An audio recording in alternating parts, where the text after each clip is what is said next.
Everyone, International Master William Pascal here with Macro Panda. He's almost as cool as Snoopy. He's also black and white colored, very similar. What's up, everybody? Yesterday we had internet issues. What's up, Bob? How's the Caribbean food in Boston? I don't know. I had some Cuban sandwiches that are pretty good. I'm not really sure about, I'm not really sure about per se Caribbean food, but there are Cuban restaurants that are very good. I don't know if you would qualify that as Caribbean food. That's about as much as I know. All right. Hopefully our internet is fine. I don't know what was going on with the end of the stream yesterday, but Juicebox Wizard was kind enough to send me a message in the middle of the night that my video didn't upload properly. I put the wrong one. Like I put the 2-minute video. All right, nothing like a good Cuban sandwich now, Bob. Why do we have to start the stream by talking about food? I apologize against Mr. Nefedov, whose game I didn't get to at the end of the stream last night, but it was impossible to keep the video working, and we are over time anyway. So, as I told him, the early worm beats the bird. Something about that didn't come out right. I'm not quite sure which part was wrong, but it sounds cool anyway. The early worm beats the bird. It makes sense, right? Like you're just totally beating the bird if you're beating the bird if you're an early worm. Anyway, guys, we're playing Fast Friday. It's Blitz for the first challengers we get. As long as you guys have an established account with approximately 100 games. I don't care if you're a subscriber, if you're just a noob, whether your rating is 900 or 24. Let's play. Challenge me. This is Fast Friday, so challenge me to 5+3. Bird is the word. The even earlier bird catches the early worm. The early worm. F4 is the bird. It's like Owen. Birds. Bird apostrophe S. Bird's opening. Owen's defense. It is apostrophe. Mr. Coffee's here. Mr. Coffee, you should be at work. Not enough to work until 5 o'clock. Mr. Coffee is a workaholic. He can never watch the stream because he's constantly working. Uncle Monty, subscribe with Twitch Prime. Subscribe for 5 months already. Wow. So Uncle Monty, interesting player. I think you have some potential. Your rating's kind of low, but I think I see a lot of potential there with your game. Kind of player who could be quite strong quickly if you get your act together. Thanks for subscribing. Mr. Coffee, thanks for being a subscriber. Today is my Friday off. You should be like going to some tournament. What about the tournament scene, Mr. Coffee? Have you played any tournaments lately? Hopefully our internet will hold up. I love Comcast. Big fan.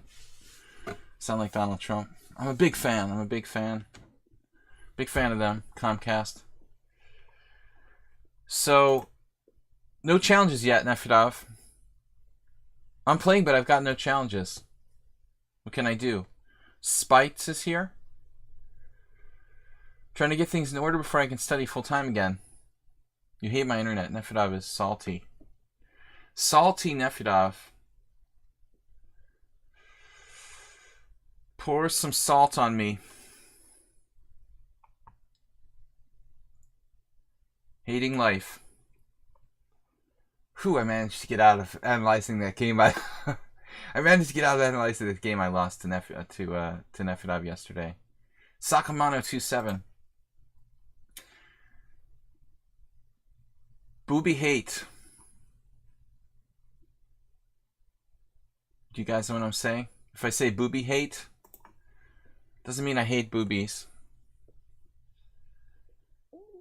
No, it's no, I said no, I'm saying Jack 7. I'm sorry. Never mind. Jack 7.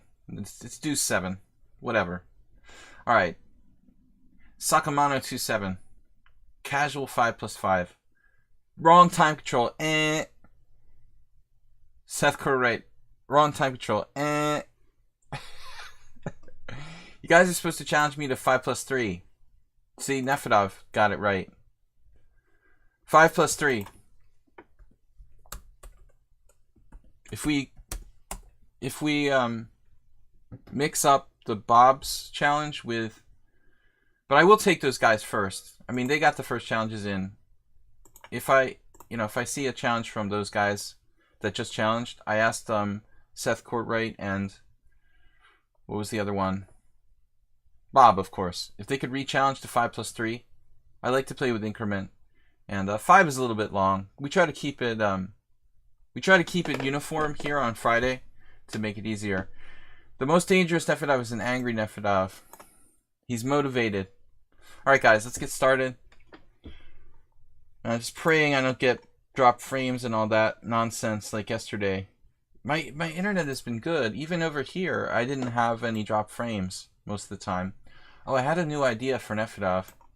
A new bad idea. Sounds like Dr. Seuss. Like the Grinch had a bad idea. The Grinch had a wicked new bad idea. Oh no. What are you doing?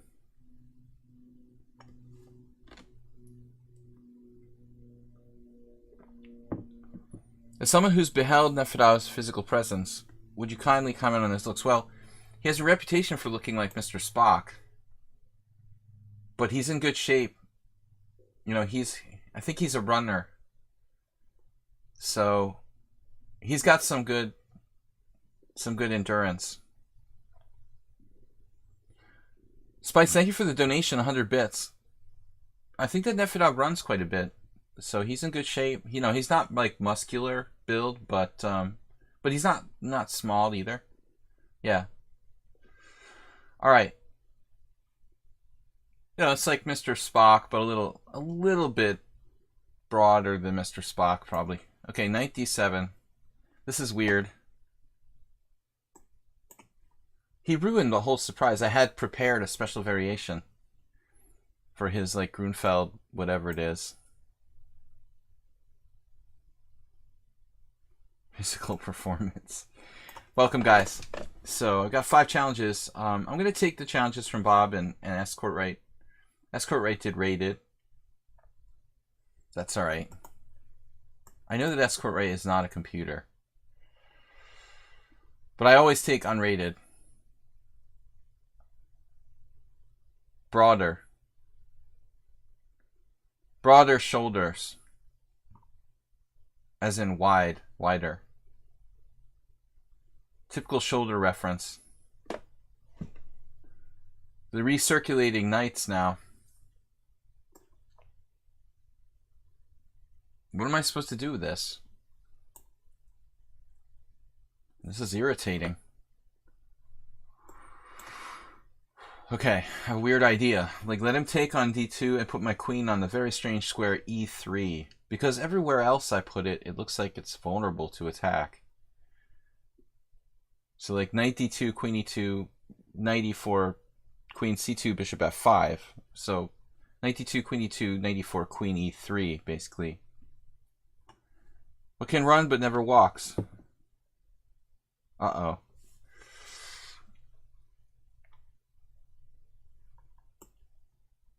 Bob nailed it. Does anybody want to buy on eBay a can of Budweiser?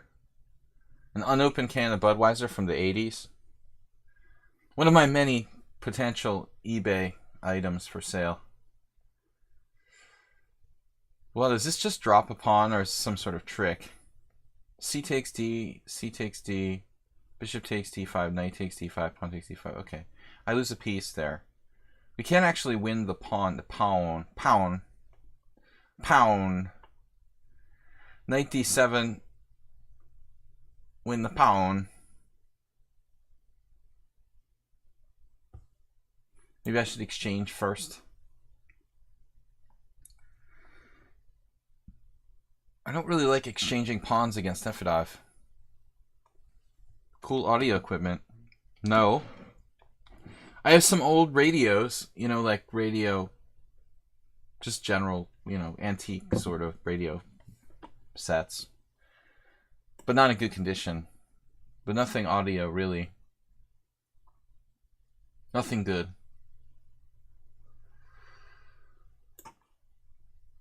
Fuchsia, what's up? You actually bid for audio stuff on eBay today? Does a Budweiser can with actual 80s Budweiser in it not worth anything? It's like stupid idea of mine to keep like a...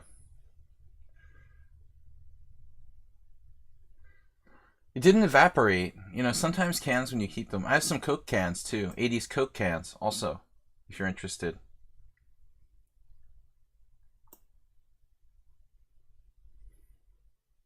Now it's time to make some sort of like video game reference. Qbert. Qbert makes a weird sound. Yeah, this is a little creepy. What am I doing here?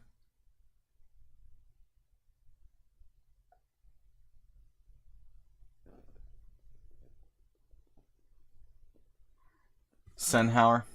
It's Sennheiser. I get it confused. Is there a Sennhauer too? Is that like a cheap knockoff of Sennheiser? Are they different companies?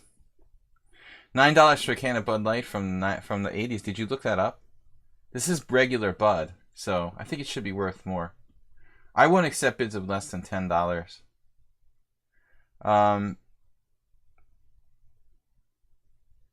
Like I'm just screwed. I lose a pawn. It's ridiculous. Queen B4.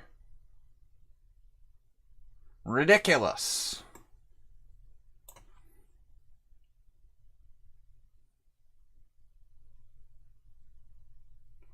I knew I should have done the boring thing, like exchange on D5. Now I have to swindle him. True materialist.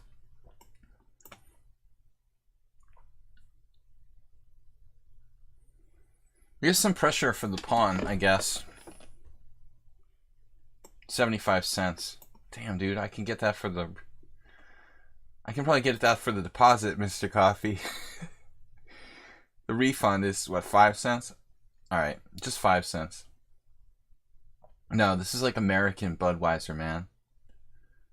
I'm sure a redneck would pay at least... Any good redneck would pay at least $8 for a can of Bud from the 80s. I'm not sure if I would drink it, but it's a good party favor. A dare for your friends.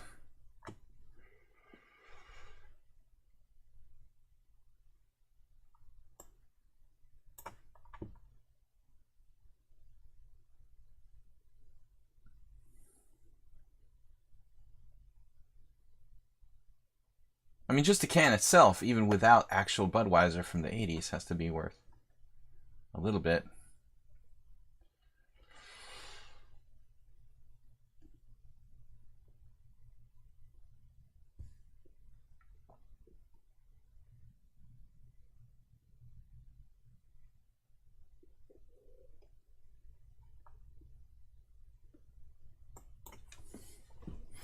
Aged. Aged beer. I didn't intend on it, you know, keeping it for 30 years.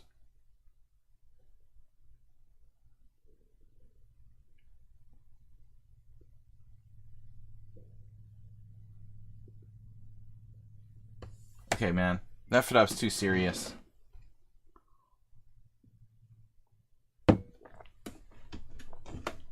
Maybe I used the wrong rook. It might actually taste like real beer now. Interesting question. I'm not going to risk it, but I'll let you guys try.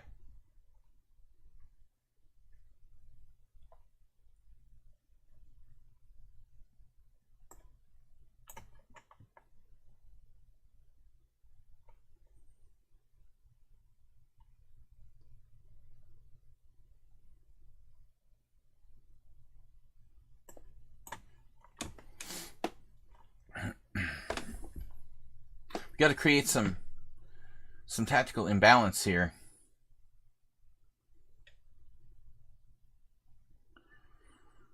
Well, I mean, the real Budweiser, yeah, from... Oh, man, I don't like this red color on my time there.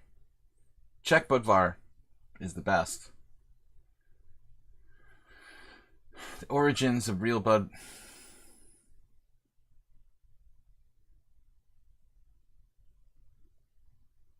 Yeah, why is Nefedov's rating always such trash? It's an interesting question. I'm not going to even do that anymore. I mean, for like years I asked myself the same question. But it just got kind of boring after a while. Pretty much like giving up. Why ask why, Bob? Try Bud Dry. Now that we're on the subject of beer, giving up even asking these questions anymore. Everyone has a different excuse. Yeah, Nefedov plays, I mean, but his like FIDE rating, his BCF rating is like 2000 or something. So it really is kind of ridiculous. Giving me the pawn back. A very practical man. I think he had to, honestly. Don't panic. We have the file. May the file be with you.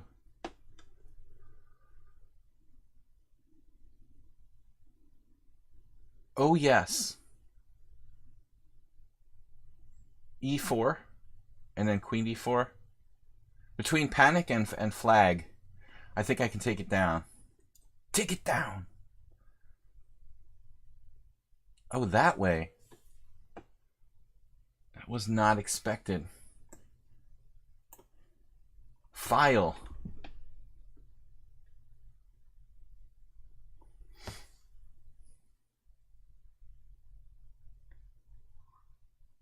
We can do a little h4, h5 action if we need a little extra.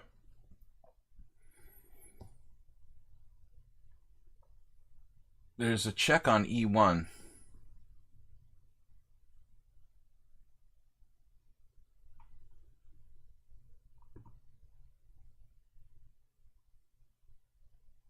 How we just keep everything protected.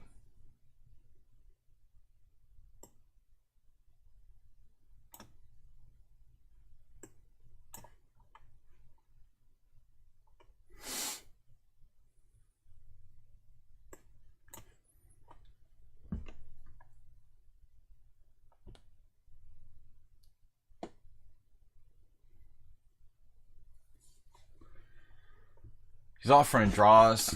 He's actually finding fantastic moves. Queen e6. Brilliancy. Gosh.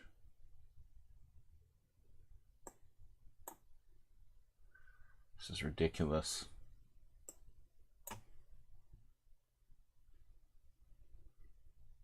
It is ridiculous that he's 1800.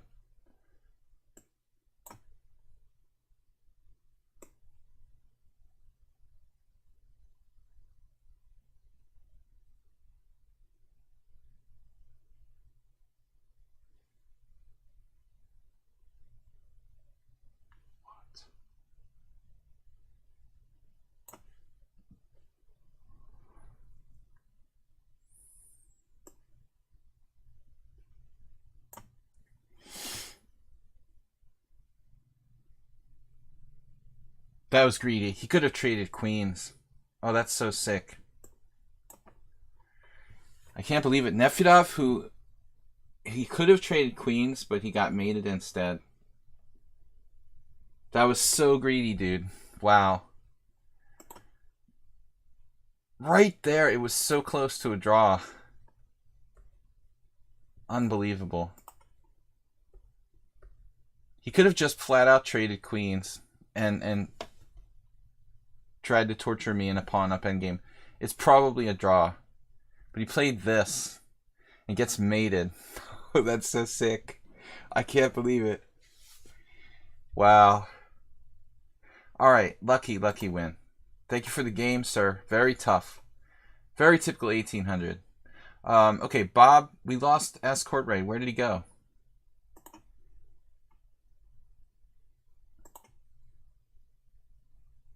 All right, Escort, wherever you are, if you're still watching, feel free to challenge to 5+3 casual. Escort has his principles. He won't play unrated, I guess. Sakamano, 5+3, up next. He was first, but he had the re-challenge, so we're gonna let him. Wow, Hartweissen Nudau with 1,000. Out of the blue. You have a bit of a problem with my connection myself. I had to refresh the page several times. Hopefully not mine. We had enough of that yesterday. Sorry, Nefedov. Uncharacteristic playing for the win there. At the wrong time. I mean, you're obviously going to make me suffer. I think I can hold that endgame if you trade queens on d5 by the skin of my teeth. You might have been winning somewhere there. But you played super. But I know that you don't have my nerves of steel in the time pressure. So, but good game, man. Going for the win. It's unbelievable that it was mate, though. You know, if his king had been on g7, he can pop out to h6 and go for a run. You know, Nefedov likes to jog, so he would have definitely gone for that. But on f7, there's no escaping. Like, you can't run away anywhere. You're just screwed. It's kind of funny. Bilby, what's up? Hartweissen Nudau, thank you for subscribing. And actually, I didn't realize you were a subscriber. So now another big donation from Hartweissen Nudau, who's actually the first one to cross the 1,000 barrier. Thank you for that. Masslive.com. What's that?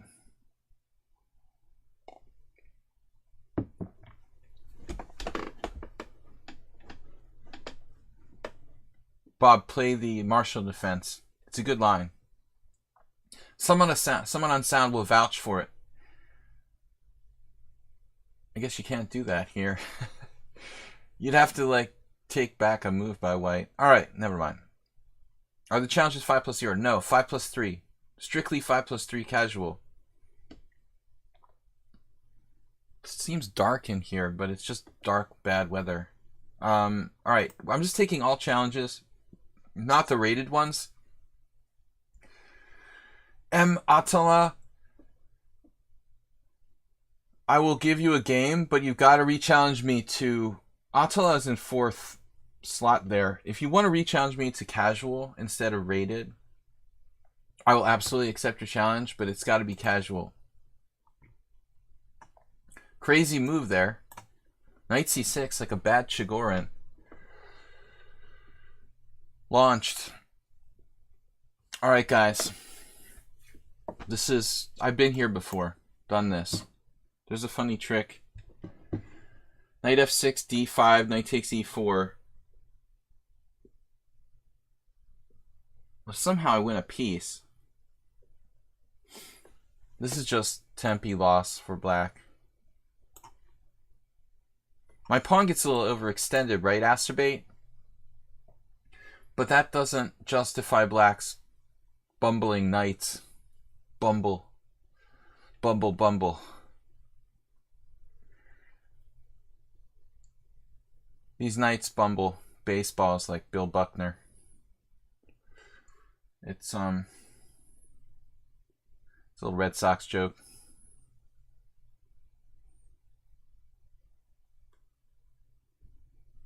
State auctions of unclaimed property. Masslive.com.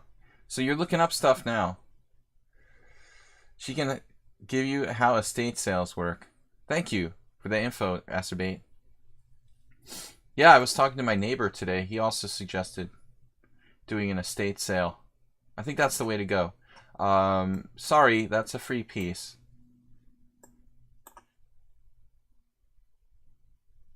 Will she buy the can of Bud, Asterbate? I gotta take that to the flea market. I want to do the flea market one week just for fun. I've been joking about that, but I'm half serious. I like flea markets, you know, just going there to check out what the stuff is.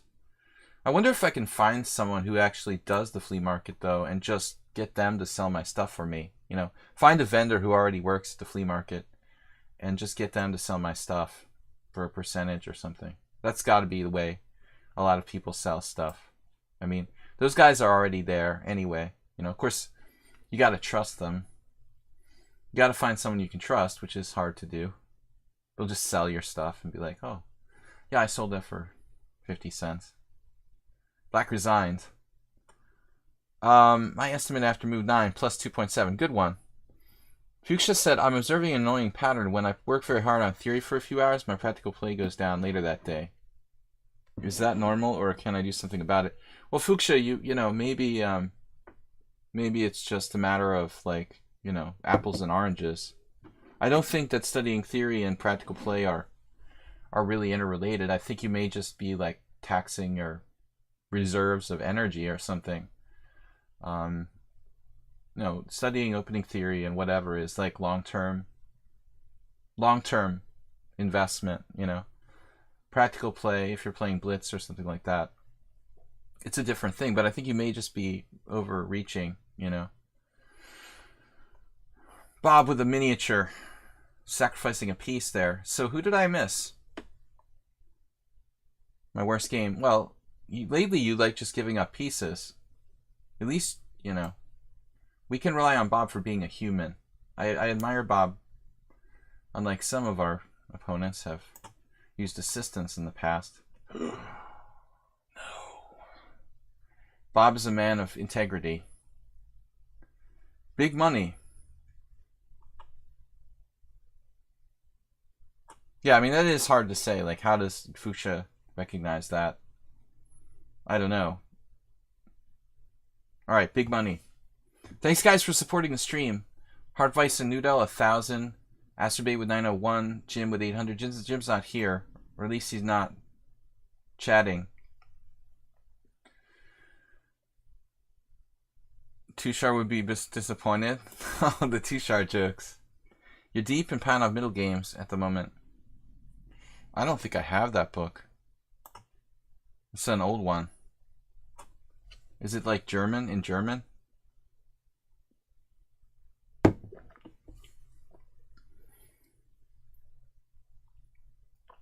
You should do a little Curies and Richter tactics. Maybe I'm mixing up two books, actually. Was it a Curies and Richter? Or am I mixing up two different tactics books?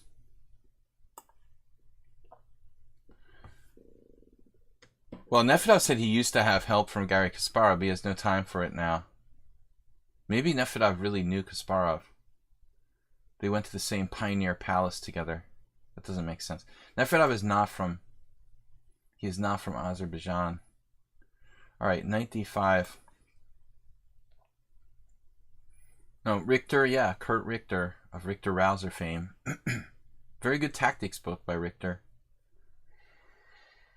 But I may be confusing two different books. There was a Curies book too that was good. E6. I don't know what I'm doing here. I'm just making it up, literally.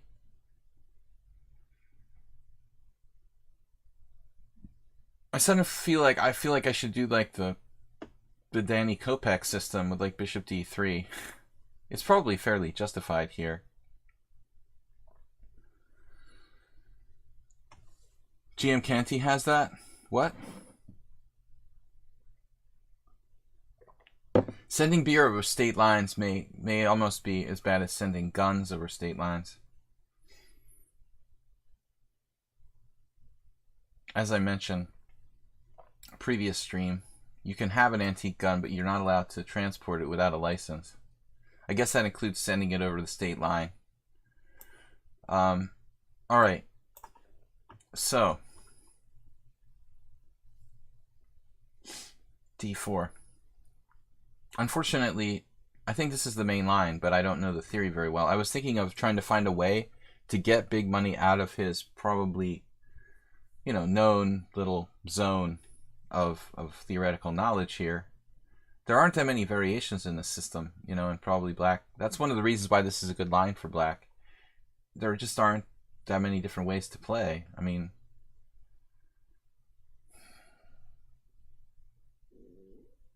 the heck are you supposed to do in this position? Bishop G5 or something? Just trade off all the pieces? Seems sort of dumb. Bishop G5, Bishop E7. H4, the Panda. Las Hazior, long time no see. Great to see everybody here. 36 viewers. It's not a world record, but we'll take it. I thought this was like main line. I don't even know the next move. Bishop d3, allowing c4 and then going back. It's kind of a weird idea. Weird and bad. Perhaps. I don't know. I used to get 70 plus viewers in the summertime USA streams. Yeah, sometimes. But I mean, I was streaming at... Yeah, I don't remember what time I was streaming anymore. Of course, it's not summertime. So, summertime you've got a lot more kids who aren't in school, I guess. Teachers. I'm big with the teachers. Wow,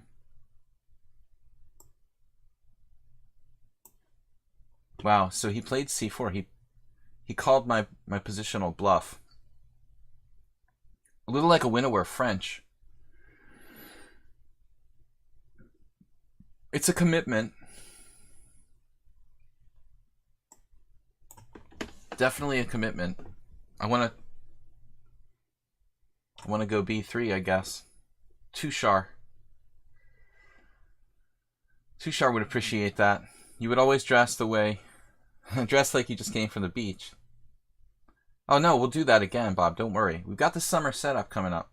My beach sticker's on the way. So... waiting for the beach sticker and a trash sticker. I still can't take the trash to the dump. It sucks. It's starting to smell. It should... I was hoping it would come today, but I'm very disappointed that my trash sticker didn't come. Very bad. Very bad. No, it doesn't smell that bad yet. But I was really kind of hoping that the trash sticker would come today. My town doesn't have, like, town trash collection. You have to take your own trash to the dump or hire a private company to pick up your trash. Very nice. So, b5, wow. Preempting my b3. He's going all in on the queenside space front. Taking little bits of it to a whole bunch of gas stations. I know, Mr. Coffee. I thought about it. You can just dump it in the woods. You go for a walk in the woods, and you're always wondering, like, why is there, like, a bag of trash in the woods, you know? And then you realize it's just someone trying to get away from to get around the laws, the trash laws. Trash wars. It's gonna be like a new show on American TV. Yeah, I can imagine there's people out there that scam all kinds of ways to get rid of their trash. Every little sneaky way to get rid of the trash.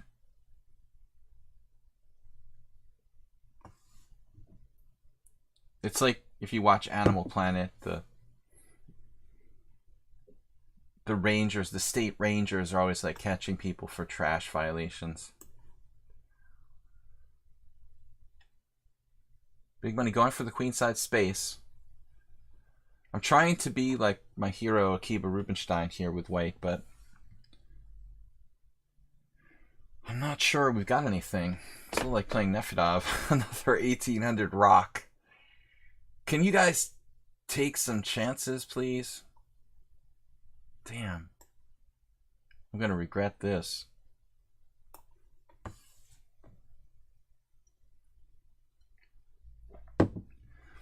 What's up with Mubot? It's not working? Mubot's working. What do you mean no Mubot? Good to see you, Jim.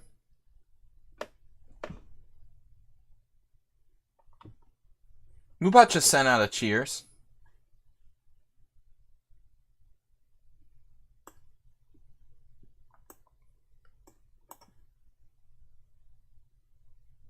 This is a structure I mentioned Rubinstein because he had some gamer games.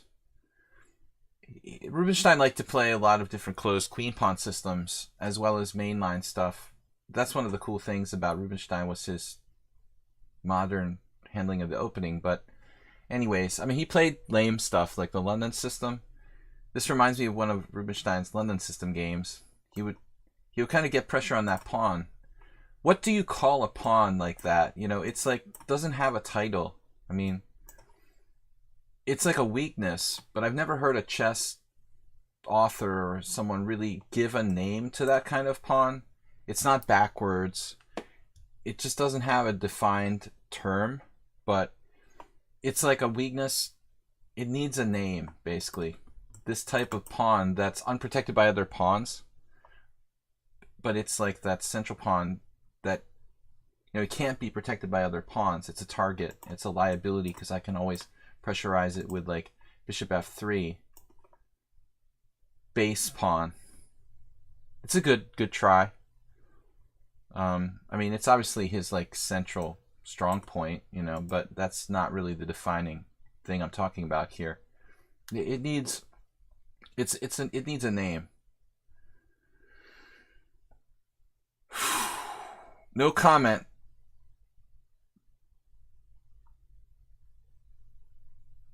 All right, I'll leave that one up to Bob. Let's look for some kingside threats here. I'm having fun. I'm kind of migrating toward the kingside.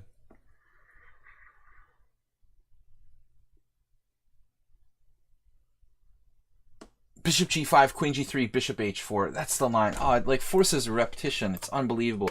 Now he has a forced draw with bishop h4. I can't believe it. Bishop h4, queen f4, queen g3, bishop h4. Just never believe your opponent. You know, it's really important. And that's why you have to kind of implement the whole poker, you know, the poker thing and bluffing your opponent and stuff like that. So we just faked him out, and he thought, you're losing your mind. Of course. No. My first feared that it was perpetual, so my hallucination led to a psychological trick.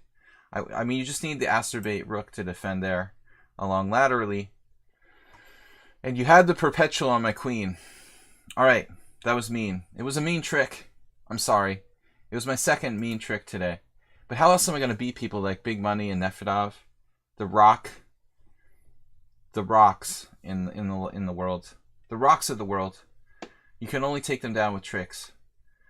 Dragon B, Dimitri Las, Hiroku, we've actually played before, and Blobix.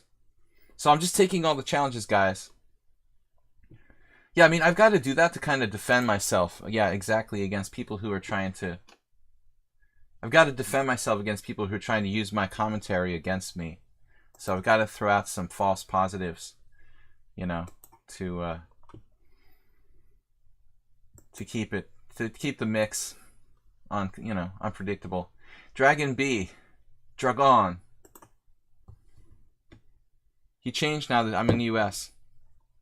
What's that? Those fancy stream hooks. Yeah, you can never believe what I'm saying to you when you're actually playing. I've got to make up lies and stuff like that. And bluffs.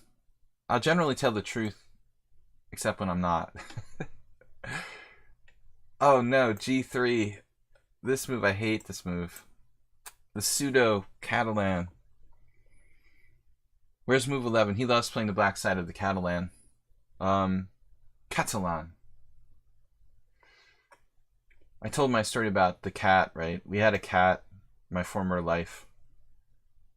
Had a cat. We called it Catalonia. Because we had a dog and the dog wouldn't leave it alone. So it was like, leave the Catalan, leave the Catalonia. Okay, we're going to call it Catalonia. Leave the Catalonia. Stupid, right? Oh, now I remember Dragon B tricked me into this before. Now I can't do that again. I didn't like that game we had, Dragon B. That made me feel unpleasant. I actually thought about this, dude. This is a problem. Both the other strong players who I've played in this line, everybody plays Bishop D2. There's really like not a lot of options for black now. What's C5 actually? Well, we'll force you to play the whatever. I would be reticent to do this against a really strong player because this is a very heavy theory line, and it's a major line in the symmetrical English. And it's like if you're Leiko and Anand and stuff, there are like 8 million games by Leiko and Anand in these type of variations that I don't know, the first thing about.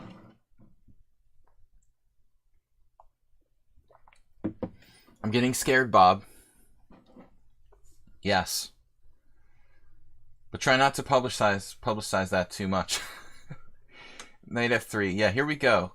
Kind of mainline symmetrical English.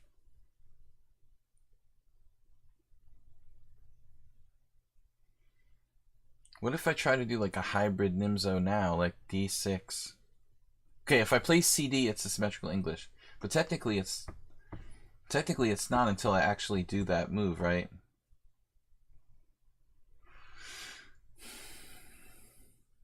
I mean, if I did something else, it could still be a Nimzo. Romanician. I love Romanician. I told you guys my Romanician story. I don't love him like that, but he's a great player. He's an idol of mine. I mean, one of the greatest. Like Kasparov totally mentions him in Revolutions in the 70s or whatever. One of the most influential opening theoreticians of the last 30 years or more. And but we were playing at this tournament in Spain, and I was drinking too much as usual. And I was drinking, and I'd finished my game or whatever, and Romanician wasn't playing, and he doesn't drink that much, I don't think, but he just was standing in the bar talking, and I said, I wish this was a drinking tournament. I probably do better than the chess tournament. And Oleg was sitting there, and he was like curious about this concept. He said, I don't think so.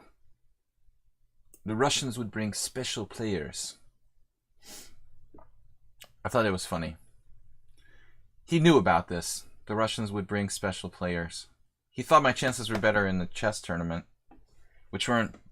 It was a big open in Spain, and I mean, I was pretty low rated, probably like 2350 FIDE master, so my chances in the chess tournament weren't very good. But he made me feel kind of like, well, they're better in the chess tournament than in the drinking tournament. A gift card. Wow, that's awesome, Bob. Make sure it's a legitimate website if you send me a gift card. That's all I ask. But I really appreciate the thought, man. Oh, Luke's Liquors is good. Yeah, this is a huge liquor mart. I go in there all the time. Well, not all the time, but if I'm in the area, it's like the biggest liquor store. Okay, that's great, man. Wow. I became a FIDE master in 1995 after they cheated me. The USCF cheated me. I achieved all the qualifications for FM in 1993. 27 games over 2300. In the old days, we had to walk uphill both ways to become an FM. But I didn't realize that you had to like request the US Chess Federation apply for you to have the FM title. I thought it was like it would be done automatically. So I knew that I had the 27 games and I was over 2300 in 1993, but they didn't apply for my title. So I didn't get it. And then my rating went down under 2300, and I didn't get it back until 1995.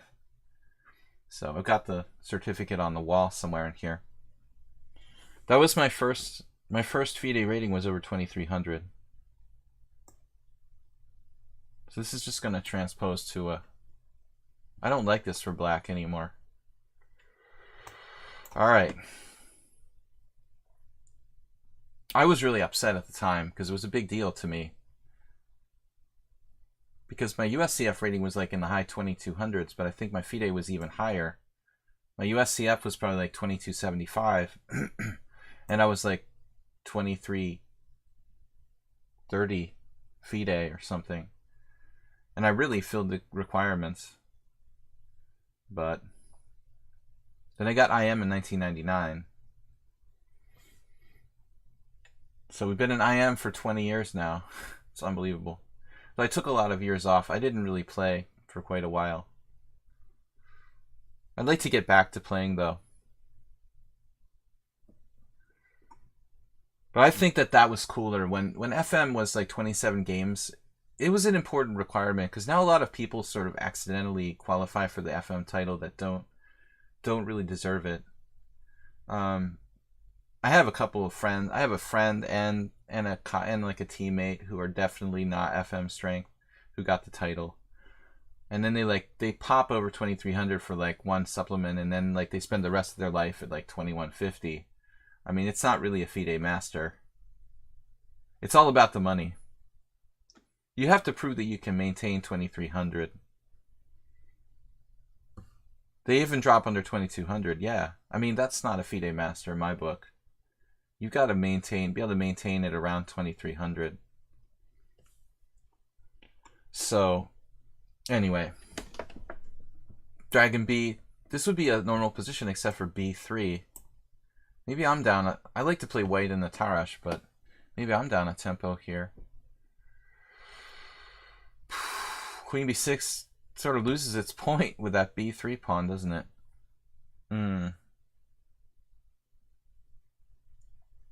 I never play the black side of the Tarash.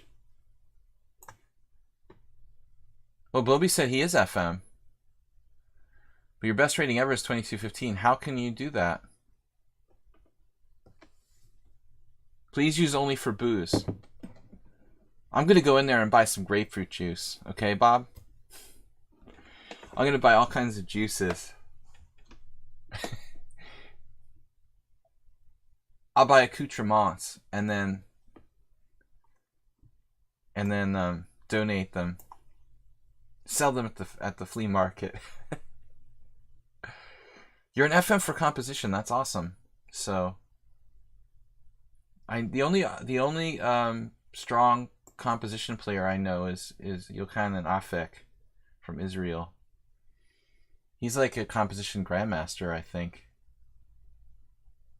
That's really impressive. For me, I think composition is even more impressive than the correspondence chess.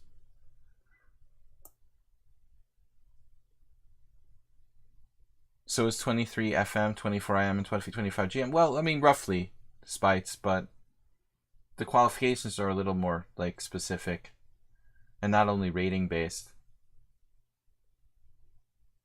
Bob, thank you. That's amazing, man. The gift card is awesome. Luke's minimum gift card is 25, so I sent a PayPal donation instead. Please use only for booze. All right, we will only use. That'll hold me over for a week, Bob. Thank you. That's awesome. Dragon B just dropped a piece. Oh, this feels kind of bad. Feels bad, man. He lost his concentration. I mean, I'm threatening H3 here. I think he's slightly better, obviously. So King H2 or Knight takes E6. You be the judge. White is slightly better. I actually play Bishop F4, Dragon B. I've literally had the exact same position as you, but with my pawn on B2 in a couple of games. You know Yochanan. He's a very strong composer for studies. Wow, you played him in 1985. Find this game in most of the Mora Gambit books. That's cool. You have a lot of interesting anecdotes, Bobby. That's awesome. It's nice to have someone like that, you know, in the stream, who's been around, you know, and knows a little bit more about historical stuff, the actual tournament play of, and a lot of references to people who are playing. I mean, I like telling stories about my experiences over the board and a lot of anecdotes and stuff as well. But it's nice to have someone else in the stream who has their own anecdotes about the real life chess world. All right, Dimitrilas, Heroku, Blubix, and Zen Chess is here. Zen Chess is a tier 2 subscriber and a good player. Alright, we're getting lucky today. You guys are taking it easy on me.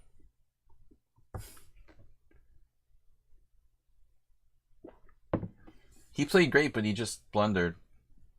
I think that white has a good position there. The b3 is a bit weird, though. You know, I wonder if b3 hurts his position significantly. Okay, Dimitrios, I'm always playing the Sicilian lately. Let's try something different. I don't know. I definitely have played this before. I don't remember what Dimitrios does. I don't play the bishop g4 here. One of my students recently had a game in that. I think that the Australian guy, what's his name? What's the Australian grandmaster who plays the Scandinavian with knight f6 name? Younger than me. Can't recall now. Brain stuck. It's hard to recall people we've never actually met, though. Brain stuck. So, as Konstantin Maslach said at the European Poker Tour, you can't play this anymore. It's not good. You know, it's basically an opening that used to be good, but it's just too easy for people to prepare for. The Scandinavian with knight f6 was a great opening when people didn't have as much access to information. But I think now it's like everybody I play, every 2100 I play is like crushing me in the opening if I try to play this. It's just too inferior for black to risk it. I mean, I would even play it in maybe a rapid game would be as far as I would go. Like Mamajarov can play anything in rapid chess. But a player of my limited skills, we have to draw the line a little bit higher up. So bishop e2. I had a game with the Ukrainian. I am Vasily Sikula with h3. That's supposed to be like the most critical variation. And sadly he lost. It's hard to believe that I actually won a game in this variation against a good player. Not Rogers. It's one of those young guys.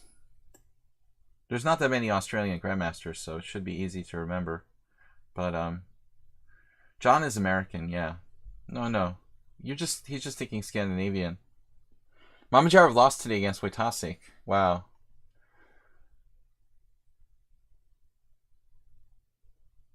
Can I play c5 here? Well, you could. It's actually probably not a bad move. c5, d5, e6, bishop g5, f6. It's kind of a crazy line. I normally do like knight c6, d5, knight a5. We've got to be a little bit careful about this, though. I haven't played this in a long time, and I have a tendency to fall into traps and stuff.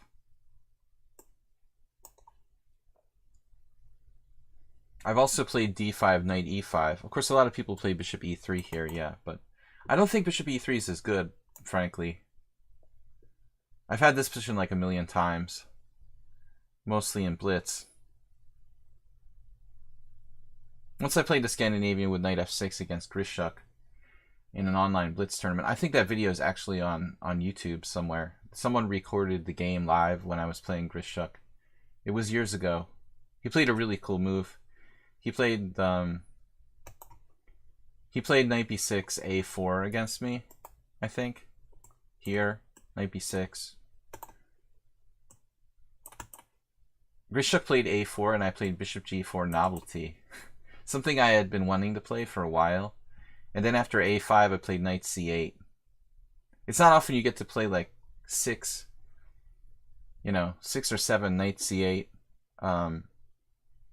against Grishuk.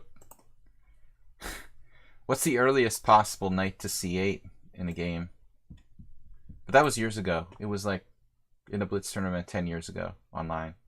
He beat me, but it was an interesting game. It was actually kind of fun because it was such a weird position. He played really well, of course.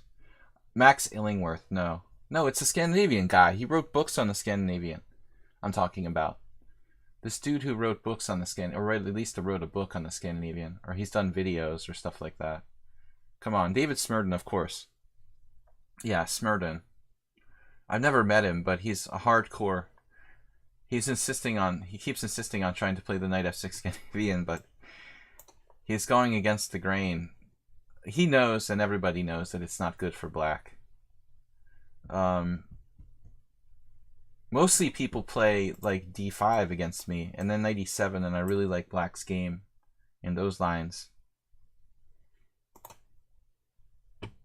But now it's like white lost their advantage. Where's Scandinavia? Sometimes I worry for you, Asterbait, but I like you anyway. Man, this beer goes fast. It's a good thing that Bob sent me that PayPal donation specifically for buying drinks at the liquor store.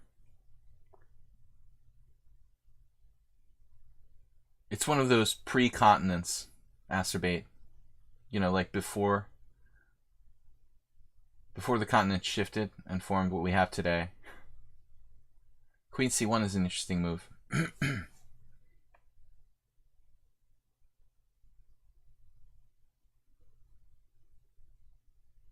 So I guess he wants to do bishop g5, I assume. That's going to restrict his queen side. You touch you move, you break, you pay.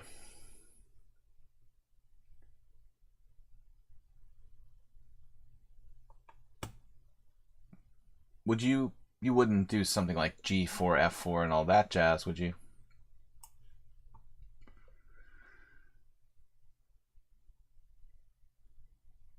Can't find a game versus Grishak. I mean, it might have been taken down. It was a long time ago. Somebody had recorded my game with Grishak. I haven't seen, like, I haven't checked lately, but I just remember it being on there at one point.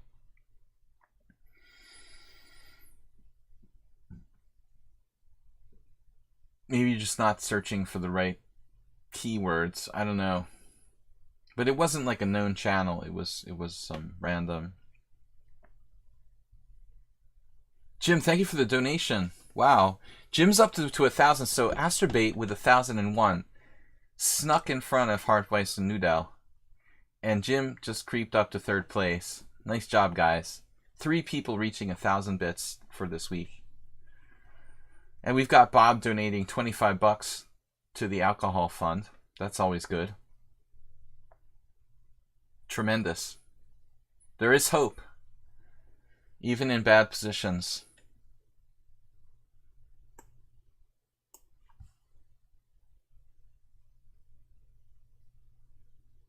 Oh, you donated 12. It's getting smaller all the time. I mean, I don't mean to be ingrateful. You had me excited. I thought you said 25. I'll take it.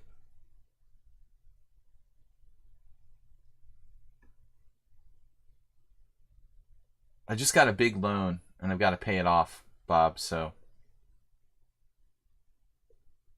Oh, that's Luke's minimum, is a 25. Man, that's pretty like ritzy, isn't it? To make a 25 minimum for a gift card. I mean, I guess they have to pay like a fee or something. But man, that's a little steep. Dragon BC just donated 1,002. Knocking Jim off the leaderboard cleanly. Dragon. Insane, thank you. Who is this Dragon BC? It's like CNBC. Just with dragons.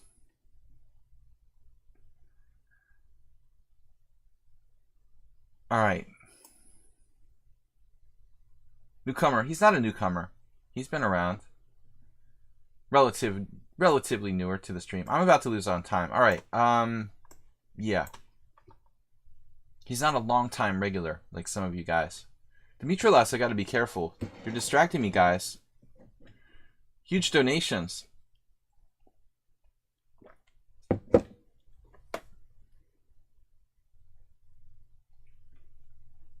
Jim donated 1. Get back on the leaderboard. Make the leaderboard great again. It's like The Price is Right. You guys in Europe don't know that. Long time running game show. The difference if you bid on, the price of different items by like $1 is very critical. So people will try to like underbid or overbid each other by $1.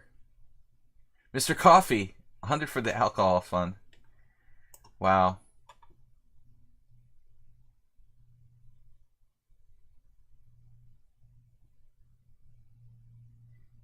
Alright.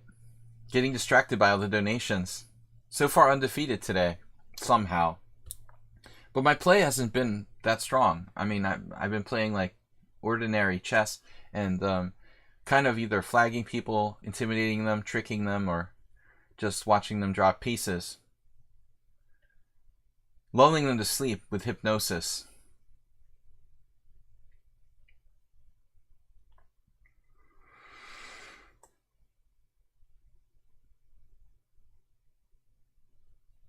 Nothing special. Can I win the exchange? Maybe we're trapping his B. Dragon B. I don't know if I want to win that exchange, though. His dark squared bishop is so brutal. It's an exchange. It's like the Godfather. Godfather reference again. An offer you can't refuse.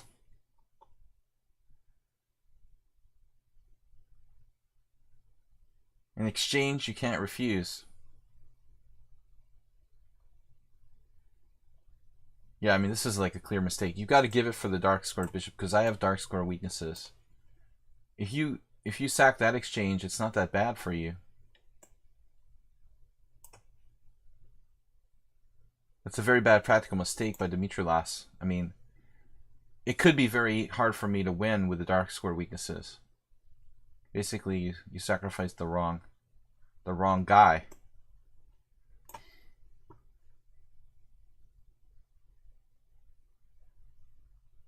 Coffee mister.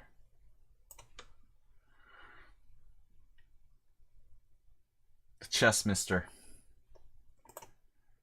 When I used to play chess for money in Harvard Square for years, there was this guy, this like half homeless guy, who he was basically really a pretty weak player. I don't know. In reality, I don't know. He couldn't have been more than like 1500. And I don't mean to insult you guys who are 1500, but he was kind of pretending to be like a master. The passersby would see the sign that said the chess mister. I mean, 1500 is a far cry from master. Call himself chess mister, Mr. Coffee. Mr. Coffee would have cleaned him out. Probably. All right. Let's go. Hiroku, Blobix, Zen Chess, Mas Real. So Mas Real, not going to take that challenge because it's a new account. I would ask that everyone who challenges has like 100 Blitz games at least. Zen Chess, I want to send a special thanks to for being a subscriber to Tier 2. If you guys subscribe to Tier 2, you get an extra. Tier 2 or 3, you get extra. Of course. Stuff. Plus my endearing lifetime friendship. Alright. Hiroku. It's like Hikaru, but sideways.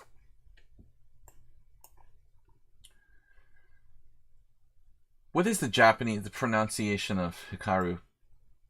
Hikaru? What's the correct way?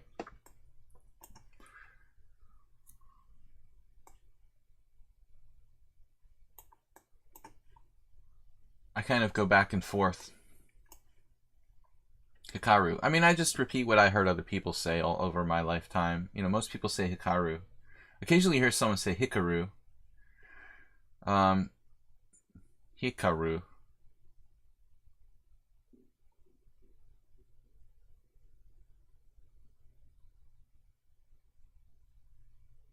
I guess we go for the double pawnage.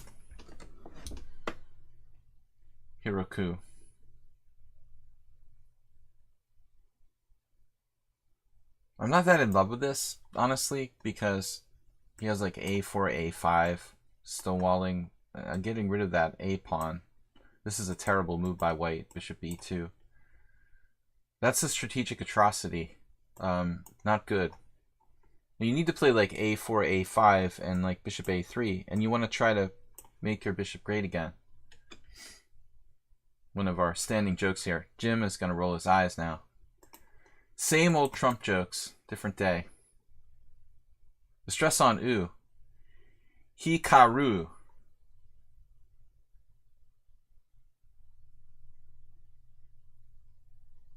Kangaroo. Kangaroo.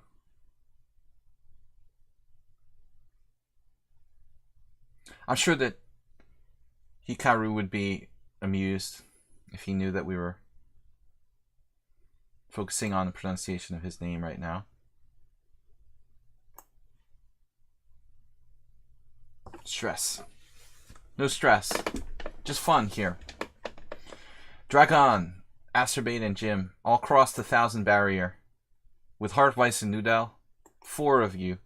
Move 11 is not here tonight. Thanks to everybody. Fishrat Cow, Cash Maui, Oms. Actually, sadly, like, Oms can't really watch the late streams, I think. I'm going to try to get to at least...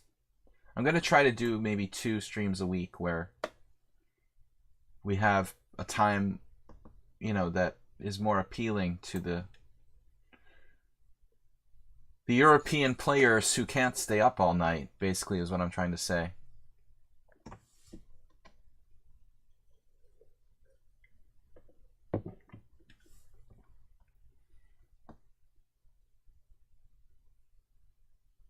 Yeah, Jim, I'm actually glad that you can be here with us. You know, most responsible adults wouldn't be able to stay up that late to watch this.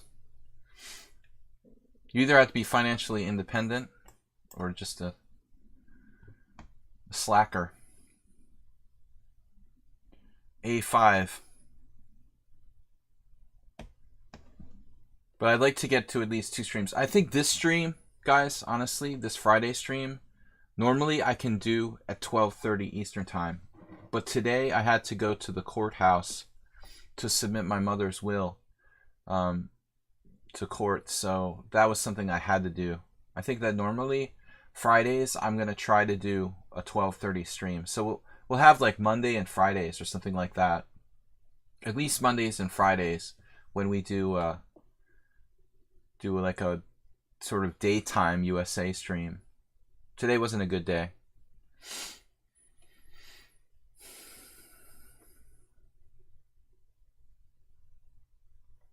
I have really bad handwriting. I was joking with the court clerk. It's a literal story that I failed handwriting in 1st grade. I still remember getting an F on my report card.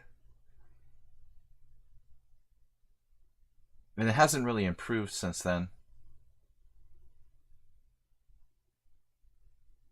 It's an interesting setup. I mean, the only thing wrong with White's position here, not really the doubled pawns are a problem. It's the bishop on b2.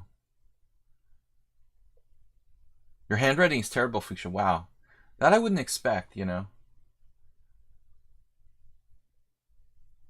Girls always have better handwriting than guys. Generalization.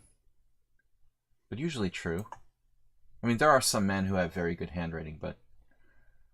Man, I found some letters in my mom's stuff from... handwritten letters by her, like her mom, and it's unbelievable. Like, unbelievable. The handwriting. Man, I mean, you could submit it to like a museum. The quality of the handwriting of my grandmother, it was ridiculous. Like, I never saw anything like it. It's unbelievable.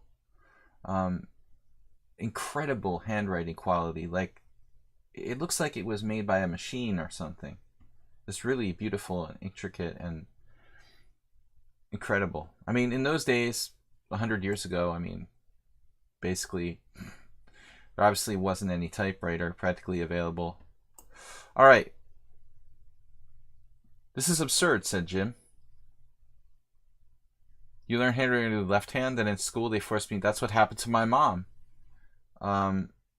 She was left-handed, and they forced her to write with her right. Exactly the same. But my mom's handwriting wasn't like what I'm talking about. I was talking about my grandmother. My mom had like average handwriting. But the same thing happens to a lot of people. Alright, let's blockade. I mean, I guess today they don't know. You know, today there's more appreciation of people being left-handed or right-handed. But like in my mom's generation, they had like one kind of desk or whatever. Like everyone had to sit the same way. There was like not a lot of flexibility.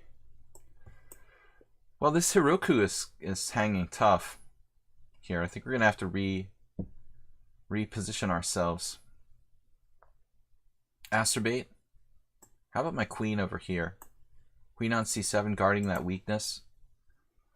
Acerbate, what do we do? I've got to channel my inner Sergei Tivyakov. He loves really convoluted, closed nimzos where all the pawns are locked and you can win a 150 move game.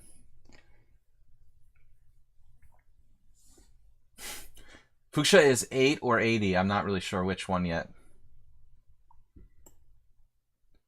One or the other. She's either a contemporary of my children or a contemporary of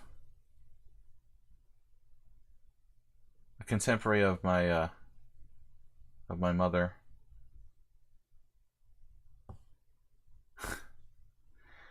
East German.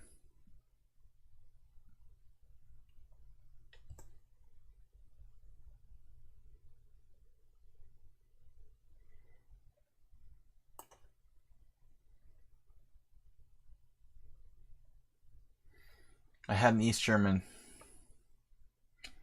girlfriend.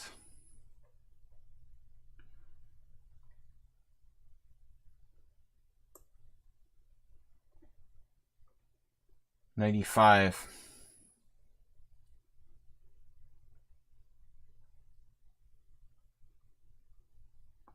All right.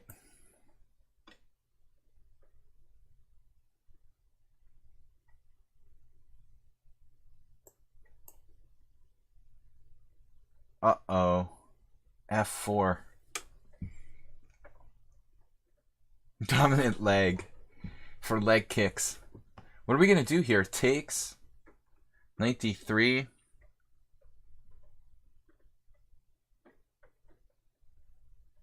It's really starting to be a problem here. Man, I don't know. This position's a little shaky for black.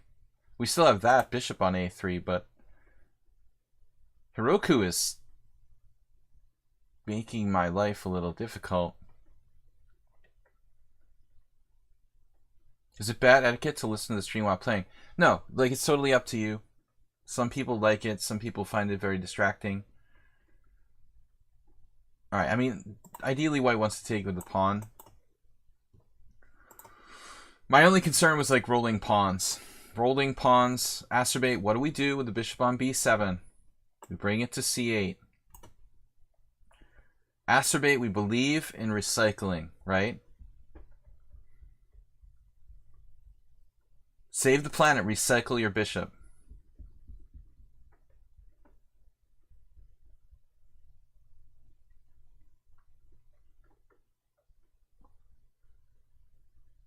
You know what happened to me one time, Bob? Speaking of like your hand falling asleep.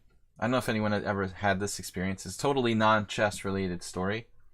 But this funny thing happened to me long ago. You know, I don't know. I was in my 20s. And one day I went to sleep. In the morning I woke up. And my arm was asleep, you know. And I couldn't find my arm. This is a true story. It took me like... It sounds totally ridiculous. It took me like 3 minutes to find my arm.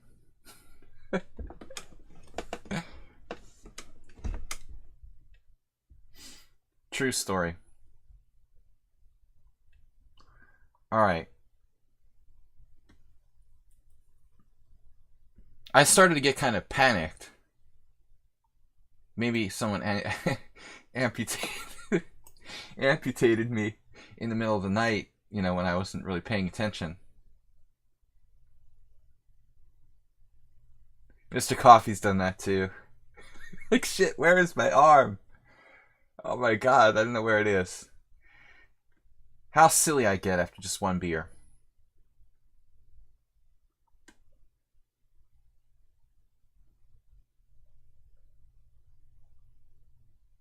What are we going to do here? Make his bishop great again. I'm a little bit concerned, you know, that could be relevant for white as well. I mean, that's the big fear, coming back to life. Frankenstein's monster here. Now it's over. Another cheapo.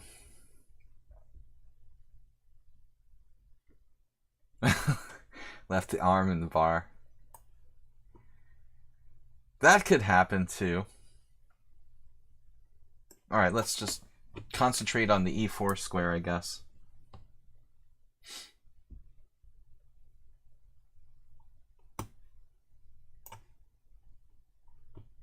Kingside and e4.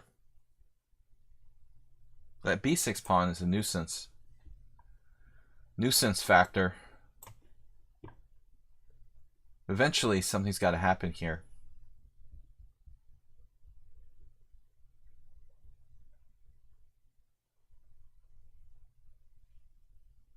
Stop, drop, and roll.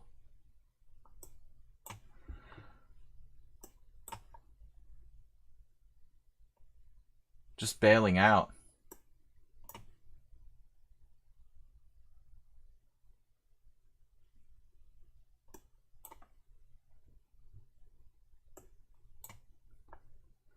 That's a bad bishop, so that was an important strategic factor. I mean, I thought white could have got it back into the game through the c1 diagonal. Alright guys, we've got plenty of time left. More than an hour left in the stream for today. Boston Red Sox game. Fuchsia, you've never been to Boston, right?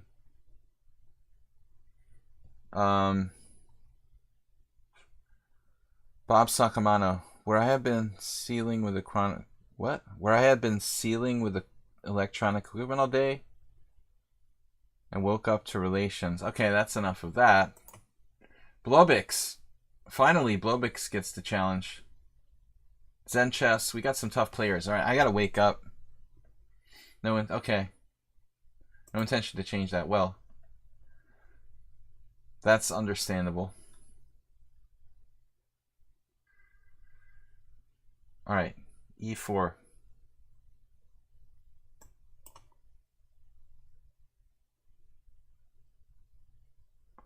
e4, c5, knight f3.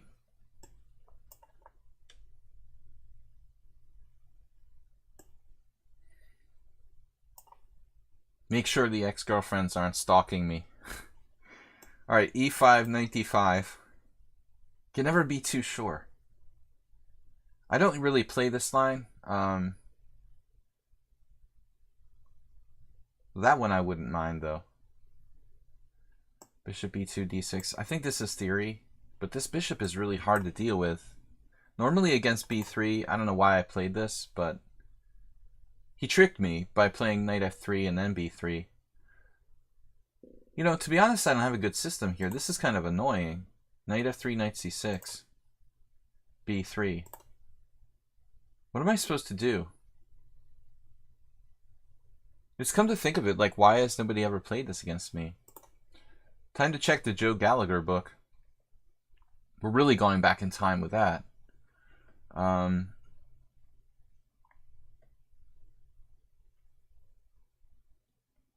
takes. How am I going to deal with that diagonal now? Seriously.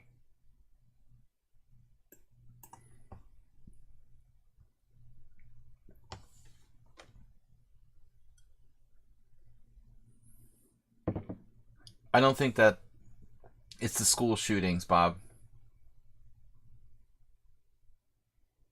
The people all over the world no longer respect our country. I can't imagine why. Bishop b5.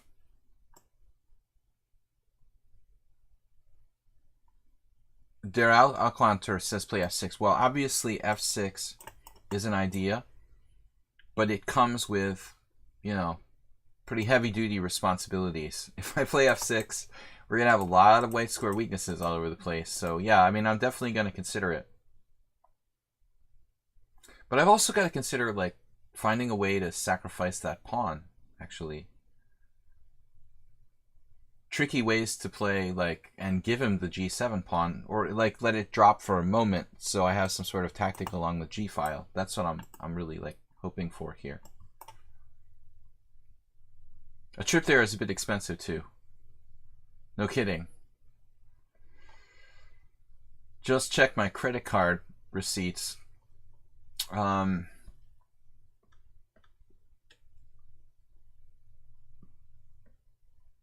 Greenland and Mongolia.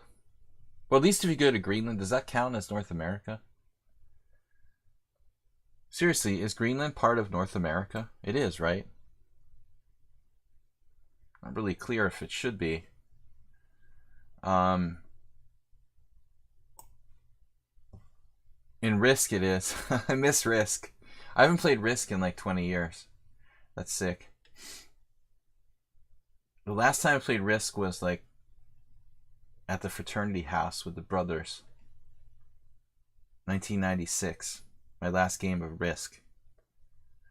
I think we are going to have to do f6. Maybe we can castle queenside. That doesn't look too safe. I did online Risk once, I think. Maybe I downloaded a Risk app. Not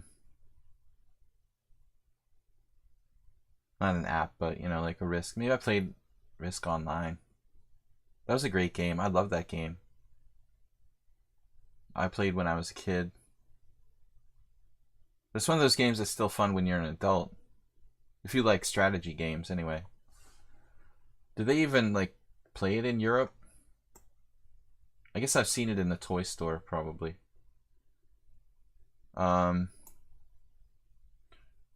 Step is a step. Yeah, Fuchsia. I think it's the same. Step is step. That's like an international word.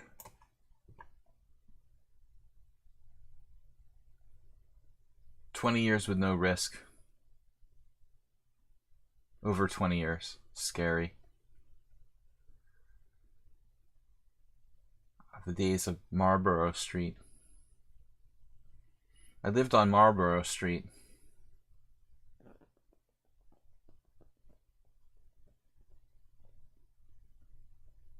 That's when I was doing good. You know you're good when you're living on Marlborough Street.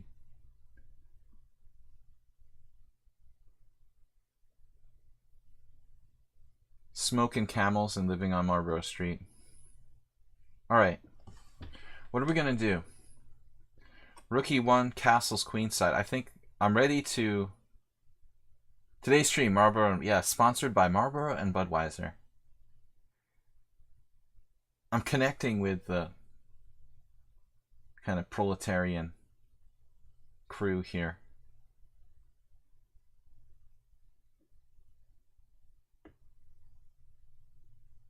Let's do it. I'm not afraid. You got to be careful. This Blobix guy is a FIDE Master candidate. Excuse me. FIDE Master of... What am I trying to say? He's a FIDE Master.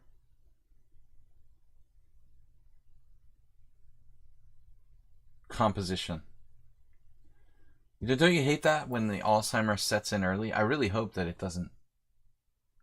I'm hoping that being a chess player will help my brain to be less likely to be victimized by Alzheimer's disease, but I'm not sure if that will be enough. All right, castles queenside. Pawn sacrifice. Jerry Maguire. What are we doing here? Why did I say that? Playing chess slows down Alzheimer's by 6 to 8 years. I hope so.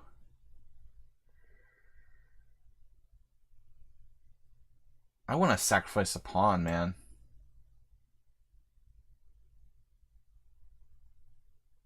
But it may be unnecessary. Sort of can't help myself.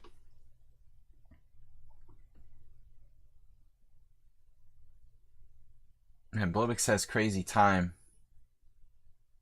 Again, we've got the crazy ratings. But he's much stronger than his rating. Actually, Blobix, normally I do have a kind of rule about, you know, not playing people who have less than 100 games, but we make an exception for those of you who we know on the stream and subscribe. But just so the other people know, this is an exception because Blobix is a subscriber and he's not anonymous about his level. Normally I wouldn't play someone with less than 100 games.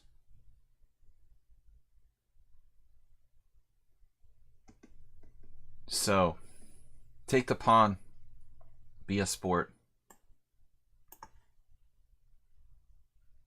We've got to have some compensation, major compensation.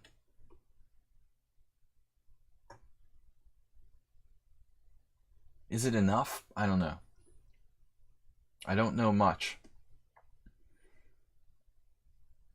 Objectively, probably not. This bishop is really annoying too because I can't play g5, which I would really like to play right about now. The g5. h5 is interesting.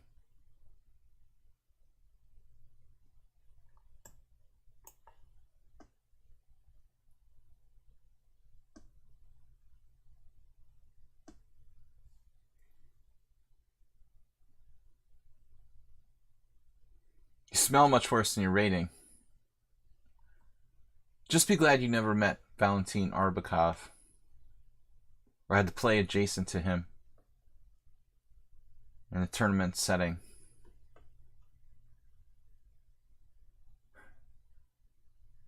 He had this, I've told this story before, but yellow smiley face shirt that he wore for like 14 days consecutively once.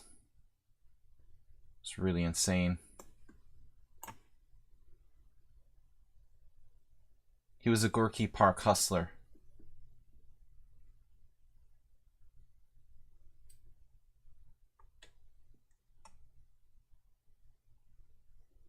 Bob, are you down with Gorky Park hustlers? Oh my gosh. That wasn't part of the program.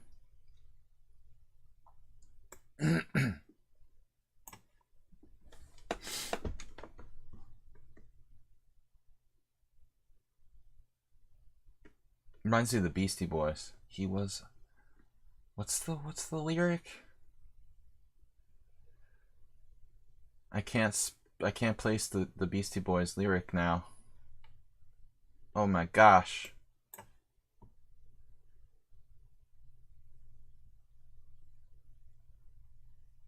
Place the random Beastie Boys lyric here. He was blank blank blank. Something hustler.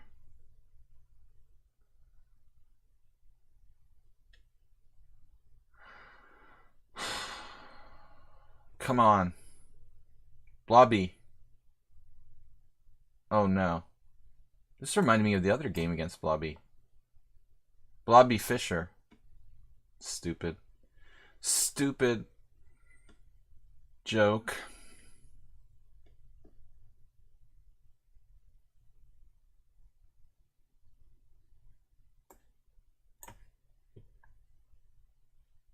Blunderific.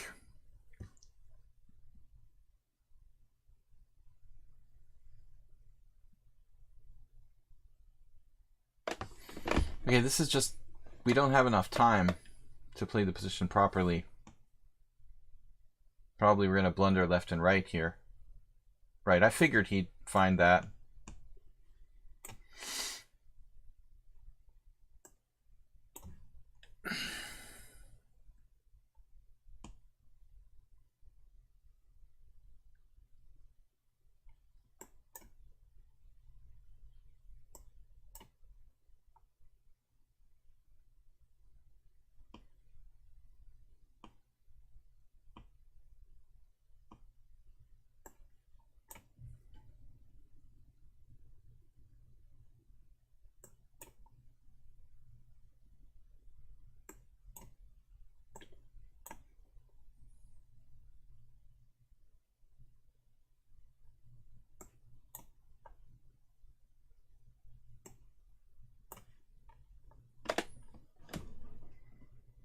Make your bishops great again.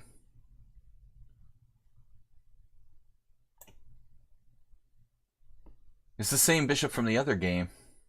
It's been recycled. This is like a game I had with Art Bisgeyer. Same material. Almost identical.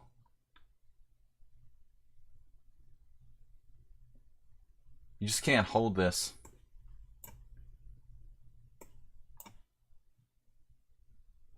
The A-pawn's too strong.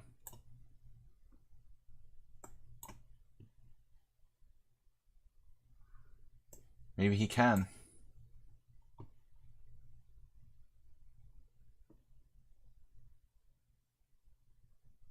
I really need to use my king.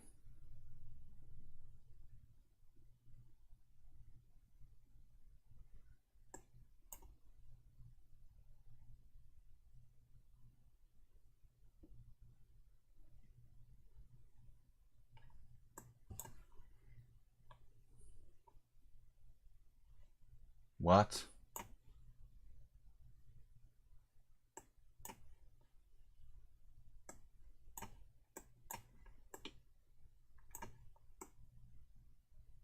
Are you kidding me? I'm gonna like lose.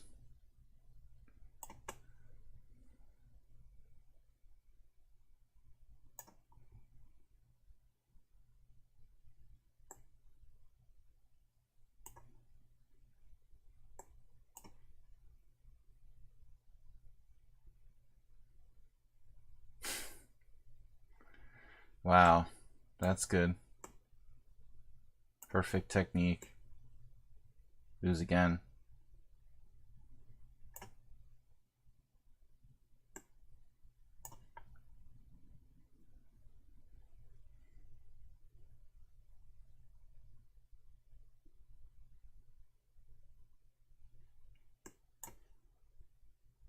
Did I just miss something?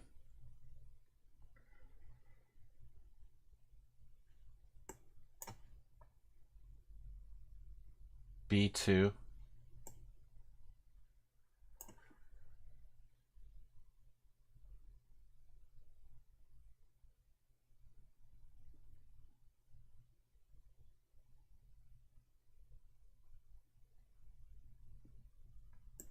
Just shift sides.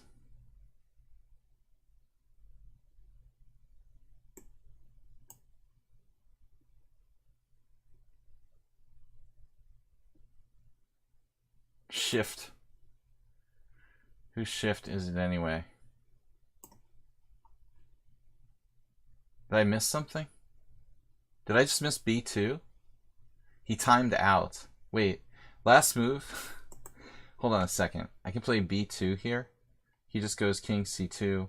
I take, he takes, I go back, he goes back, I go back, he goes back, I go back, go back, back, back.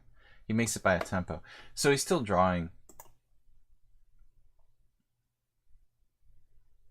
As anticipated, this game degenerated into like a horrible blunderfest in the last like 20 moves, but it's a draw.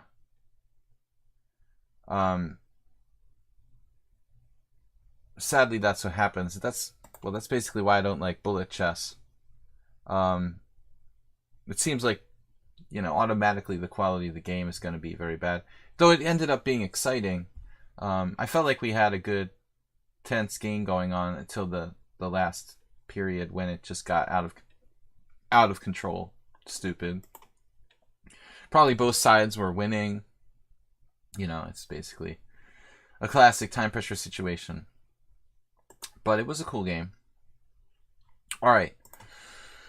Zen Chess, another tough opponent. Can I get a break, please?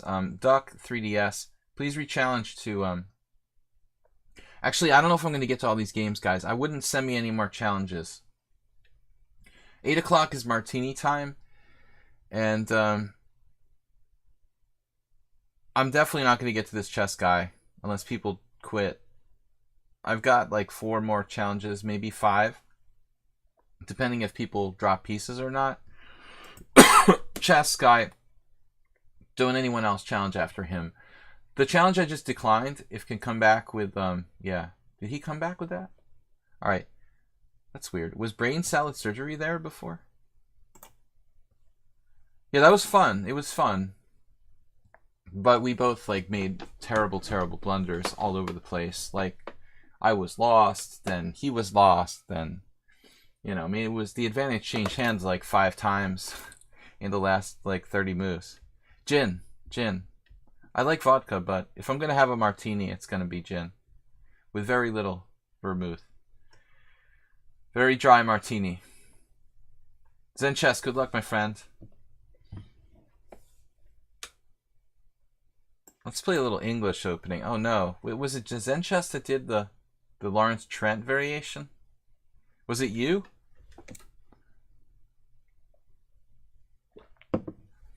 Zen Chess, are you the guy who played the Lawrence Trent variation against me? Fuchsia will be crazy. She'll lose her mind if someone plays the Lawrence Trent system. We can't allow that, man. Alright. We can't allow that, so we've got to play something to keep him off. Keep him off balance. We'll play something a little bit. The Rachmanov variation. Very interesting player. Huge props to Rachmanov. Not only for having a cool name, but a cool move. C4, E5, Knight F3. Approved by... This has been approved by Big Money. Big Money, you should play this with white. We do need a Lawrence Trent in mode. Alright. I'm not going to bust on somebody I don't really know. He's a good player. Alright. A bit of a snake oil salesman? Is that what you're saying?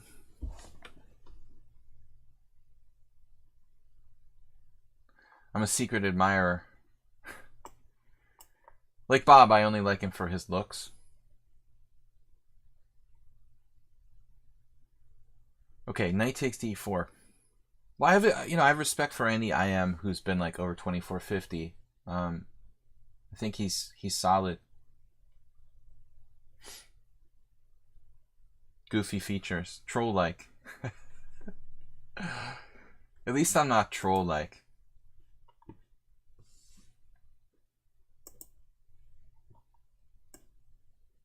Remains. The remains. I'm the remains of an IM. The remains of a former 2450 IM. While he remains a 2450, I'm the remains of a 2450 IM.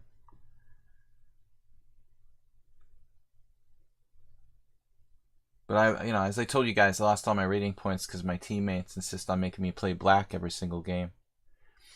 In the last 2 years, I lost like 20 ELO points just playing black every single game. I was trying to do a calculation of how much ELO you lose if you play black every single game, like automatically, without really taking the result of the game in consideration. What do you guys think? I mean, I think I like moved to Europe before he was born, probably. The Rosen guy. I don't know. Like, no, I mean, I don't know. I don't know him at all. I mean, I'm a dinosaur. I think Eric Rosen was in kindergarten when I moved to Europe or something. I never played him. Um, I recall like John Bartholomew being around. We played like adjacent in some tournaments. The people like John Bartholomew, um, Chess Bra, those guys were like young when I moved away. They were like young up and coming masters when I moved away. So, and Rosen is even younger than those guys. So it's like, forget about it. All right, let's play G3, the Igor Foigl variation. This move is like strangely under promoted in a lot of the older English opening treatises. I did lose a game to someone online here, I remember. Okay, I don't know the theory. Foigl knew what he was doing. Mostly like the theory has always been bishop g5, and I used to play that. There's a famous game that like Budvinik won against Floor in this variation with bishop g5, so that always inspired me. But actually, bishop g5 isn't that good. Cute British accents. So does Bob.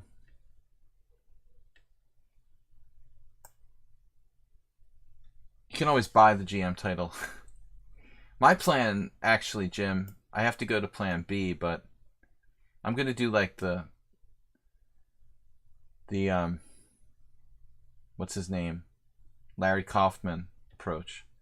I'm just gonna bust out like a win in the World Senior at some point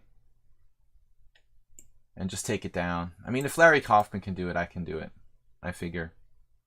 We'll just wait 10 or 15 years and bust the World Senior GM title. Instant title in one tournament. Your plan is to stop giving draws that easy. You sound like Nefedov.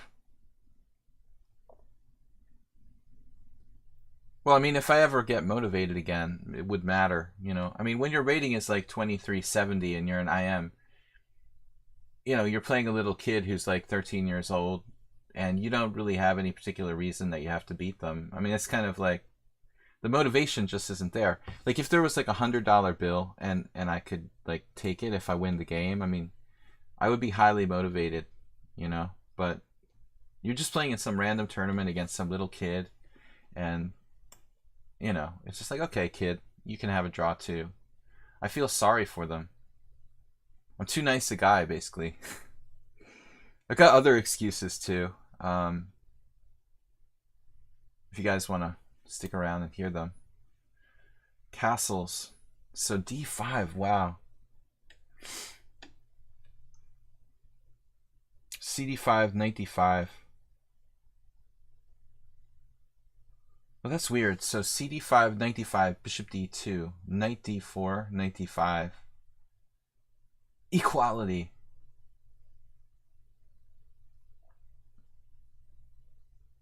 What would Foigl do? Igor, where are you?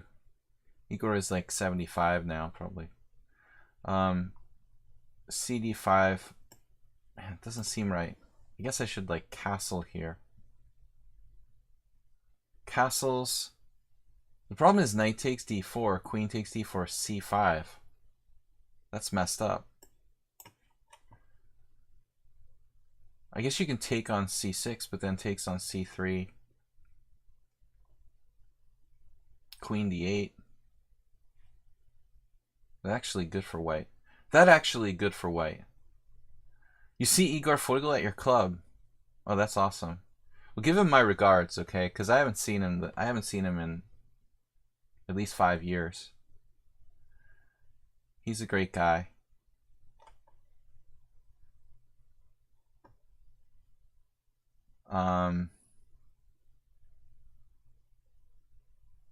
He was a great player. I mean, probably still is, but he's obviously up in years now. So, but I was saying that about John Curto when he was 80 and he still beat me. No, he wasn't 80, but he was the same. Basically the same. When he was like 75, he beat me. Just when you think they're done, you know. Old guys can be really, really tough, but not all of them. You know, there's kind of a certain group of them.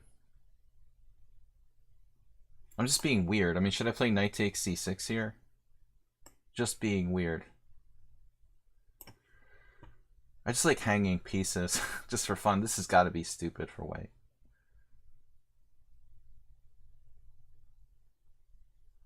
I just will not watch Game of Thrones on principle because I hate getting on the bandwagon. That's why I don't play the Nightorf. I don't play, you know... Basically, I don't play the Nightorf and I don't watch Game of Thrones for the same reason. Like, I refuse to be one of those people that gets on the bandwagon.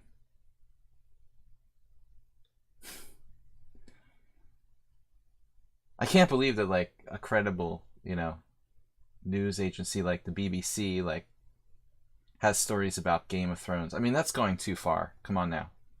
What are we doing here? It's like a soap opera. You're seriously covering this in the news? Exactly. It is a soap opera. Like, it's a soap opera that is covered by the BBC. Like, what are you doing? This has gone too far, okay? It's like now tabloid media.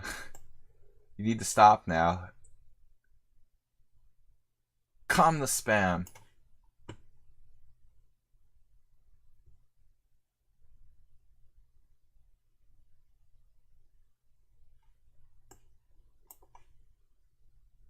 Now, if I was Nefedov, I mean, if I was playing Nefedov,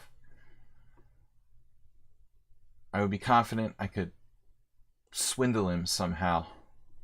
Could I do the same against Zenchess? Zenchess is better in time pressure than, say, Nefedov.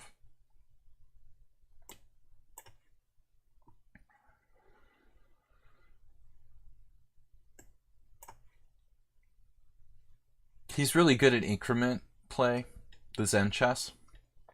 This Zenchess guy, specialist in increment. The distinct feeling is that maybe, very likely, knight c3 was a mistake there. But then again, so is bishop d7. So we're even. Those moves both look kind of lame for both sides. Just like saying both. I can't believe you guys are having a discussion in my stream about Game of Thrones. Unbelievable.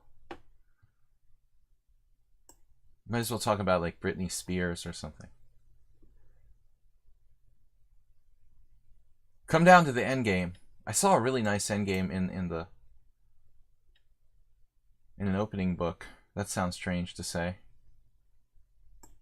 I saw a nice endgame in an opening book today. A knight endgame where it was basically a similar structure. And black just lost. I mean, on paper, you're like, oh, yeah, black's fine. But actually,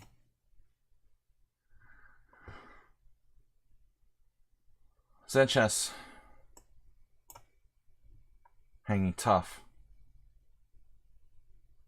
What would Magnus do?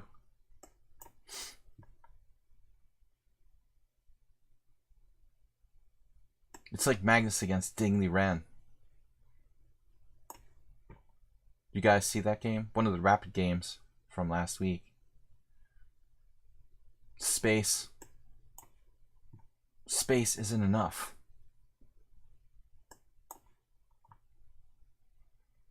Dingley Ren was just like, no, you're not going to beat me. Uh-oh. You have that? Oh man, are you kidding? In between move? Wow. What's going on here? Strong knight.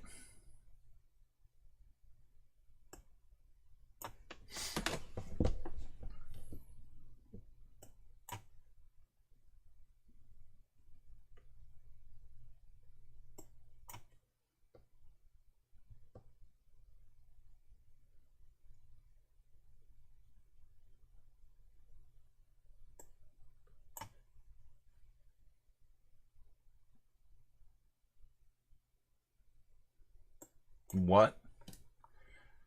My name is what?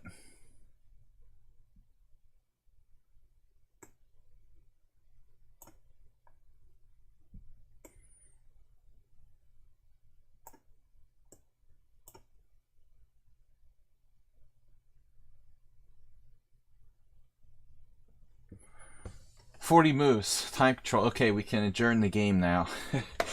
I'm gonna just... In the old days, I actually played games where we did adjournments. That's how old I am. It was like playing what? So, what's going on there, Zen Chess? In reality, am I actually winning after like e5 check? I mean, I'm better.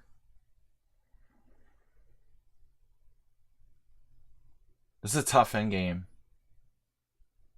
This is what killed him. I think the pawns being fixed on a6 and b5. Alright. Yeah, I'm so old that I have games in... one of the games in Chess Master. T-Rex. T-Rex, Alcantor, and brain salad surgery. Well, that would be the most we probably can get to. Are you American or Americant?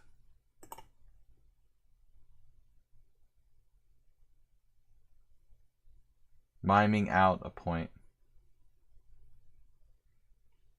I managed to elude the dangerous Zen chess there. It was kind of a boring game until the end. Basically, we didn't do anything. Zen chess equalized, and then disaster struck. Dingley Wren never would have lost that Zen chess.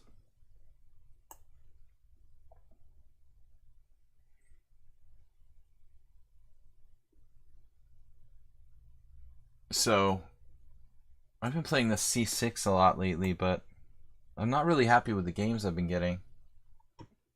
The Hebden. Actually, usually they put the bishop on f4. So this isn't really a Hebden setup. What do they call that? You should ask Fuchsia if she's still here. You don't know how to challenge. Well, you have to be on lichess and just like click on my name and right click on my profile, and you can like open a menu, and it gives you like a menu where you can choose to challenge me. But I think we're kind of running out of time. I don't know that I'm going to play more than 3 more games. I have to leave at 8 o'clock. Thoughtful answer from Juicebox Wizard.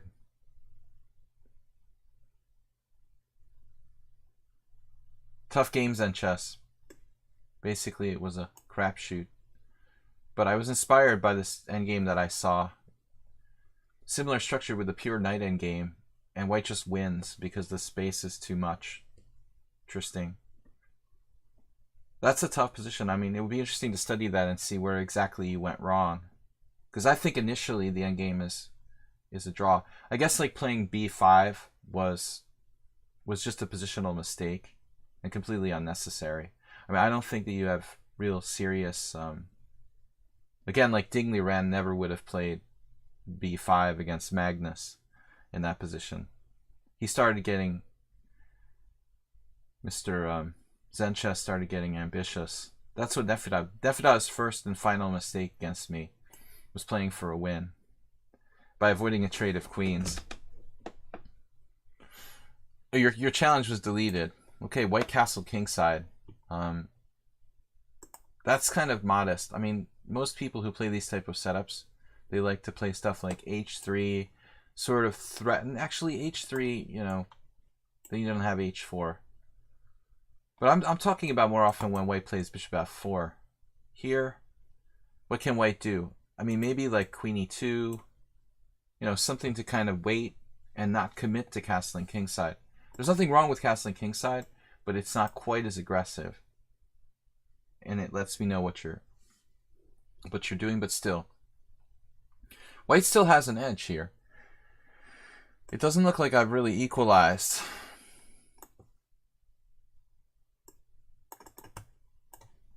It's possible this is actually theory, like Tory attack theory, c5. But it seems like I lost a move somewhere.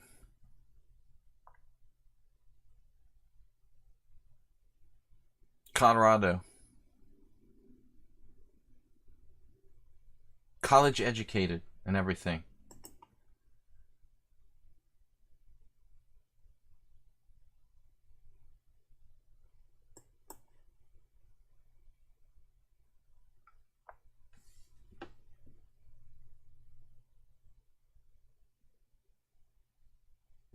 Now it's like a London system. But keep in mind the T-Rex 7 is only 1200. But you see, the rapid rating is more indicative of his real strength, I think. Now we have, you know, no real ability to take this because the bishop takes h6. But I think we did equalize. Maybe I could take on b2 and just play for pawn structure, basically. If we garner the bishop pair, we're going to be better, no matter what.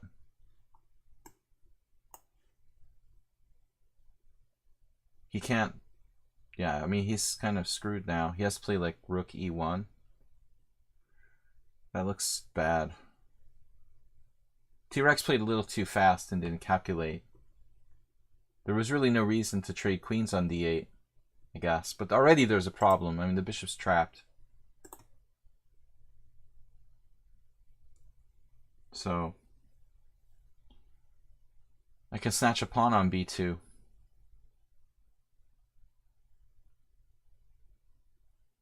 I need to take this bishop.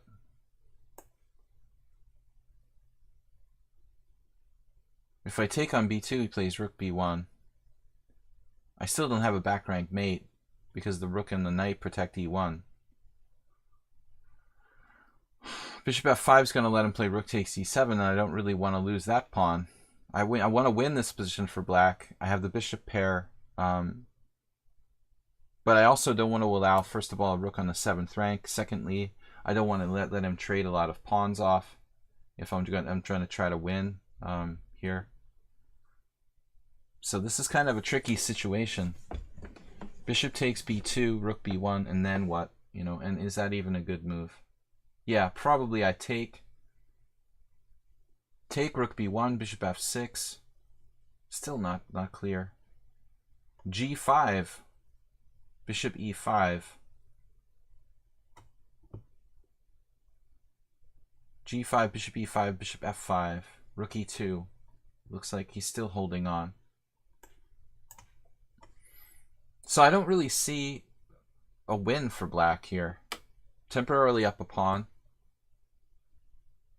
with the emphasis on temporarily. g5 now. White has bishop c7.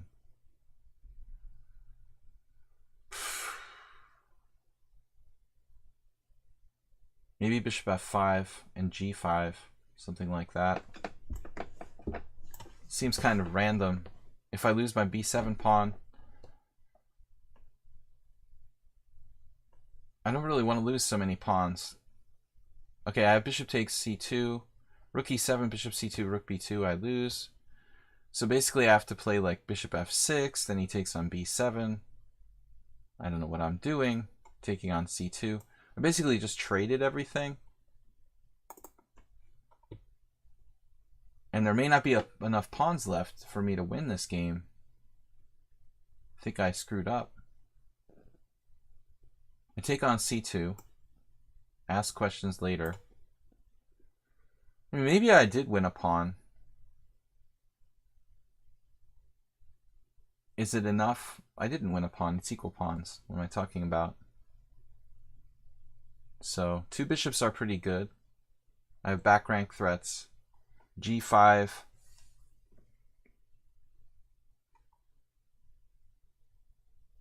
Bishop e4.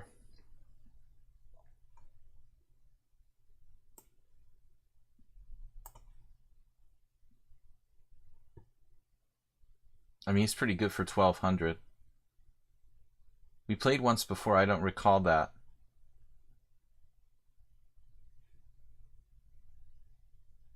He just dropped a rook. I mean, that was a good game, man.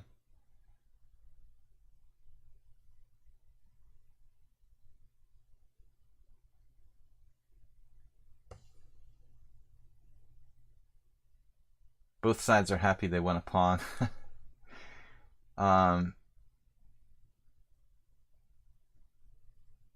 That's it. Guys, we have time for 2 more games at least. Duck D's challenged me to rated. I do just casual. You have to make it casual. Just try re-challenge. Draw.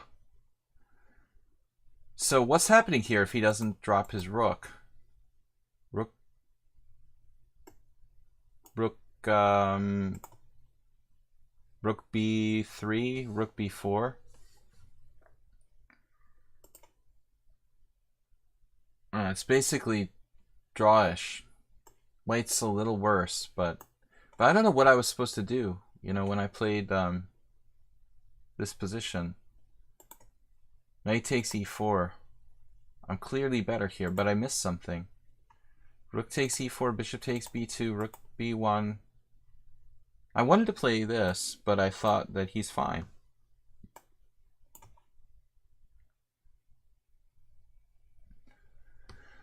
So Magnus would find bishop e6, going for the a2 pawn. That's a nice idea. And now I'm clearly better. Better structure, no pawn up, but clearly better structurally with 2 bishops. Okay, that was much better than what I did, because what I did allowed too many pawns to be exchanged, and it's probably drawish at that point. Do I have a Discord? Yeah, we have Discord. Pub Sladgie on Discord. I don't know if I'm on there now. I haven't really been doing anything with it because of my crazy life and all the crazy stuff that happened with my mom dying, and I'm still trying to get stuff together. But when I finally get my life together outside of the stream, I can probably get the Discord kind of working again and try to improve that. Also, my YouTube channel I've done nothing with, and I have the YouTube channel Video Chess Training on YouTube. If you guys want to check that out, I do upload all my videos there, but I haven't made any new content in a long time.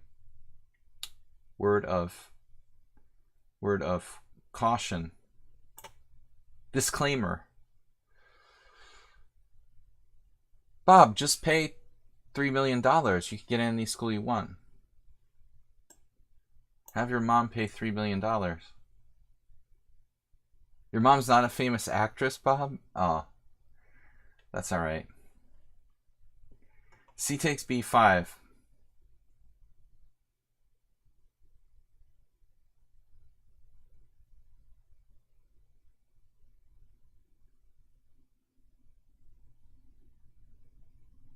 Why am I thinking so long here? Traditionally, the main line in the Blumenfeld is d5, but I like experimenting with these other lines, bishop b7 and a6. And I did mention this the other day. I have a video series I did for the site called The Chess World. You can see it online. I did a 10-part series on the Blumenfeld Gambit. So, you know, if you want to check that out, I don't sell it. You know, it's not my property, but I did work, you know, diligently on that series. It's not perfect, but for the money, I think it's a good deal. E3. That's kind of a passive setup. That's like the classic first reaction they came up with against the Blumenfeld. But it's much safer to play G3, and a loss I had to Laszlo Ganda last year. Anyways, okay, E3 is playable. I'm going to probably transpose back into some kind of classical famous line here. It's the Blumenfeld Gambit, and it was really under a cloud for many years, but recently, in the last 10 years, it kind of regained some credibility. And I find that it's a great way to play for a win with black. The problem with this opening is that after b5, well, actually, this position, for example, everyone avoids it. Like, no one plays d5. Everyone plays e3 or g3 or knight c3 or something stupid. Like, it's really hard to actually get this opening. It only happens in like 1 out of 20 of the games where I try to play this with black. That's probably the biggest downside of trying to play the Blumenfeld Gambit. Like, you actually only get it in a very tiny minority of your games if you want to. The girls are hot. Yeah, Bob. Yeah, that's the question. Knight c3. All right, so e3.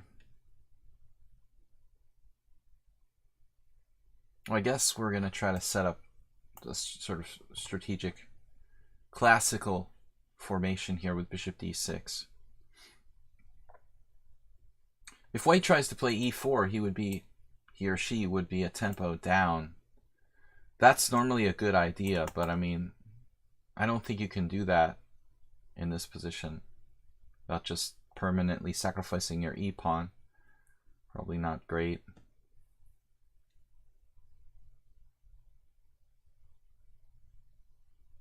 Funny variation would be like,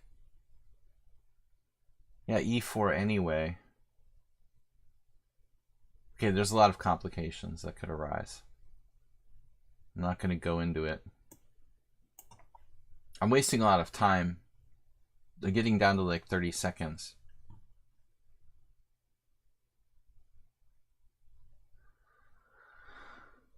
Okay. We've never played this player before, Al Quantor from Germany. Automatically, they have to be good. Bishop b7. If I play e5, white can play maybe e4. That's the standard trick.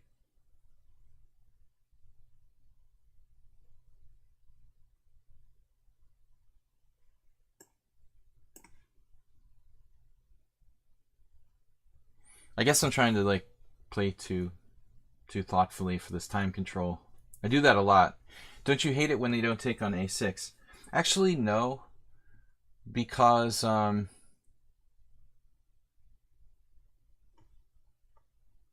don't mind. I mean, I'm just recapturing there whenever.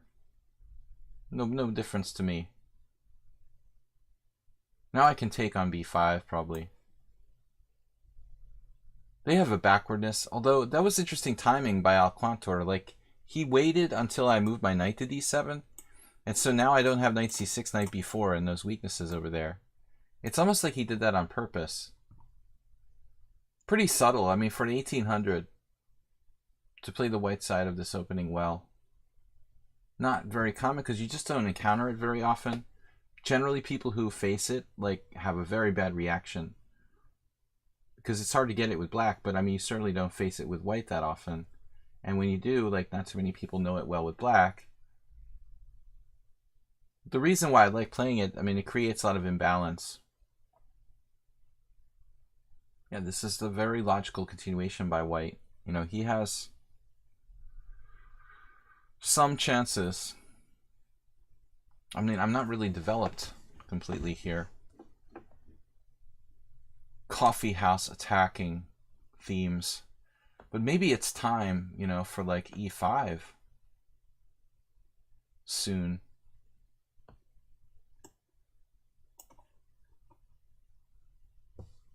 It's soon. Not yet, but soon. You've seen a couple of videos on my channel that were really good. Yeah, as I mentioned, like, I had one video finally hit 50,000 views, and I've done a few good videos, but I haven't had any time in the last year to record videos. In fact, a lot of chess sites, including the Chess World, iChess, they want me to make videos for their sites, but I just don't have time to do it, you know. So it's not only my own stuff. There are chess sites that want me to record videos for them, and I just simply don't have time to do it. I would do it if I had time, but time is money. Makeup tutorial.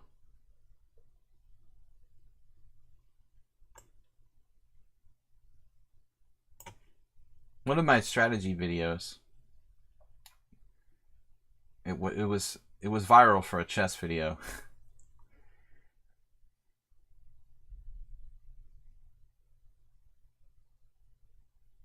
So here's the moment of truth. There's no e4 because of knight takes e4. White is some sort of genius.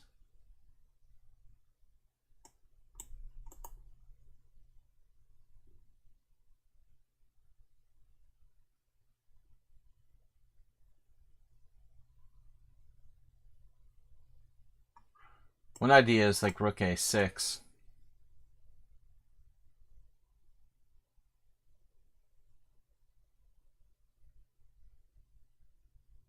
Try to attack on the king side.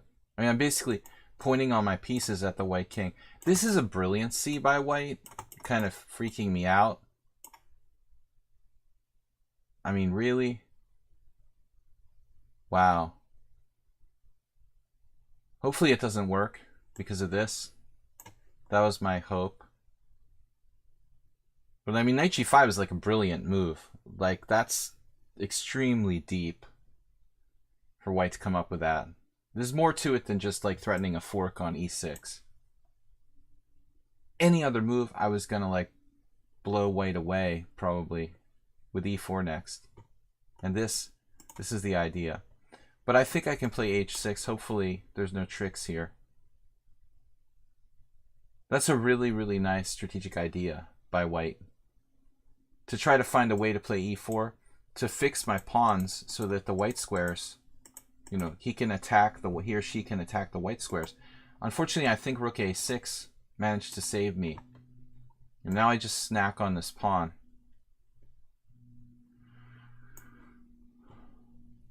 And I'm hoping that that's the end of it, you know. Maybe that white doesn't have enough here.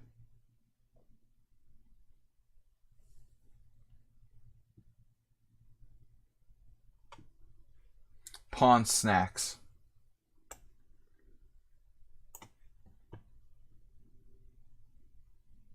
Why didn't white take knight d4? I don't know what you're talking about. There's nothing on d4.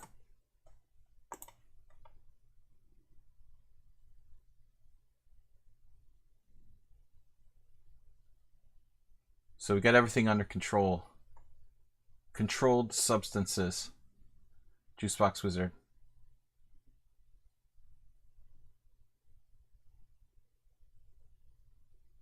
Let's just go back.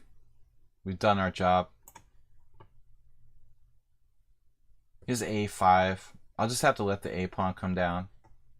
That's a cool resource that I had rook a6. He's still in the game here. But look at this position where he played knight g5. Best move. +1 for white. That's straight from Stockfish. I mean, I'm not saying he used Stockfish, but this is the truth of the position. I mean, this is a brilliancy, the way he played knight g5 there. Rook a6. So apparently he misplayed it. I mean, he can play knight c3. Okay. I didn't appreciate that this would work for him. You know, it looks like it's a repetition. Anyway, interesting game. All right, brain salad. So I'm just clicking random stuff. It's almost martini time.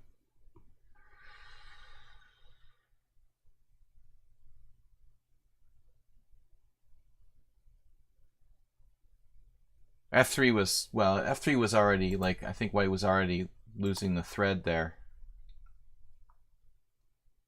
But I like the fact that white recognized the strategic concept of the importance of playing for the move e4.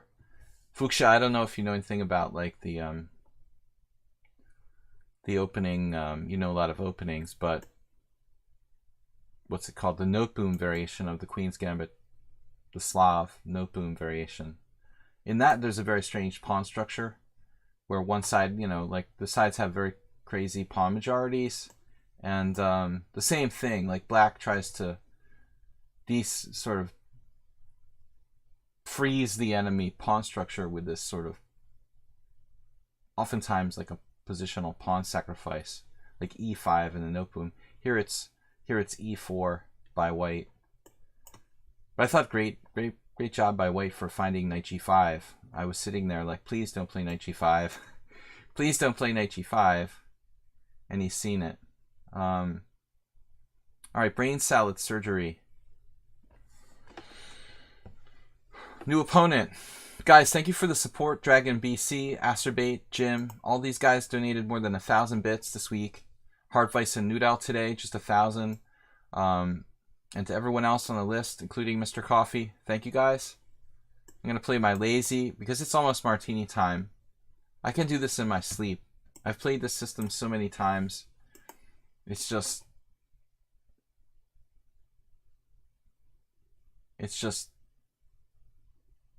sleepwalking. It's actually not a great system for white. It's not bad, but it's not critical. I mean, this variation with bishop g5 is easy to play, it's safe, but objectively doesn't pose serious problems for the King's Indian. The only way, the only real way for white to get an advantage against the King's Indian would be to play e4 at some point. Also possible, like maybe the fianchetto variations are pretty good.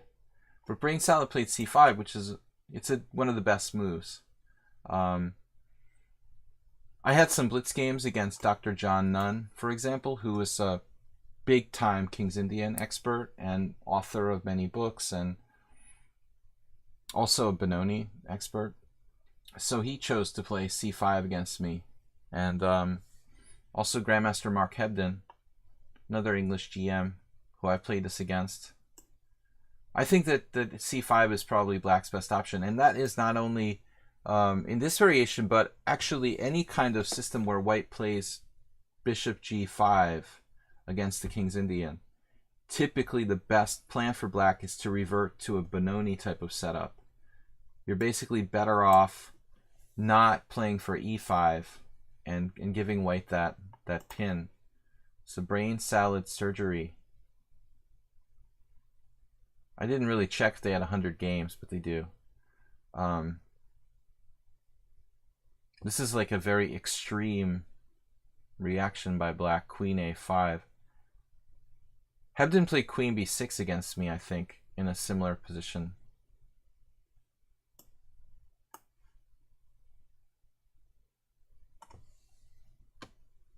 Broke.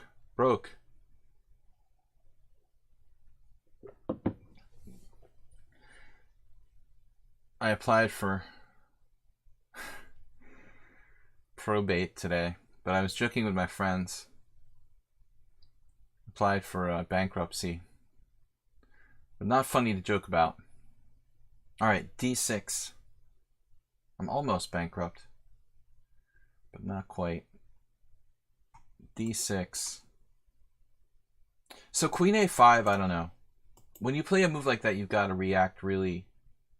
You're going to have to play really aggressively to justify that move. Be more lighthearted about that.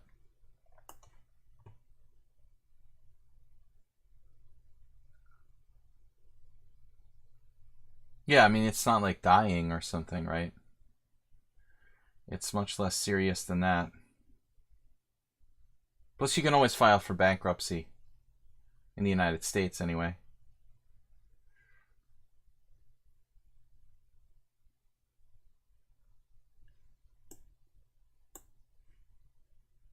We're going to get some kind of temporary piece sacrifice now? Wow.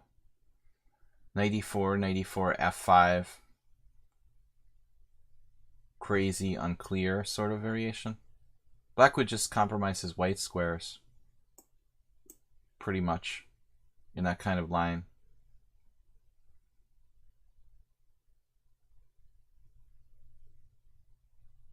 How's the bankruptcy situation in Cambodia, Juicebox? I hope you have a good Cambodian lawyer. Is that an oxymoron?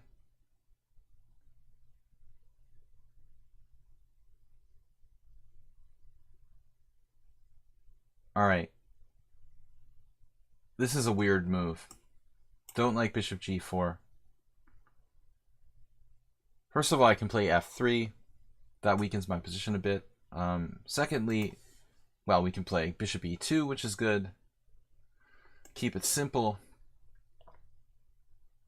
No, I mean a good lawyer is an oxymoron. Bob. Like Rudy Giuliani. Rudy Giuliani is good. Inherently good. Inherently good person. Okay. I hope there's no lawyers out there I'm offending. I was at the courthouse today. So I do have one or two students who are lawyers, so I beg their pardon. They're good guys. Not all lawyers are bad. But I was raised, since I was a wee lad,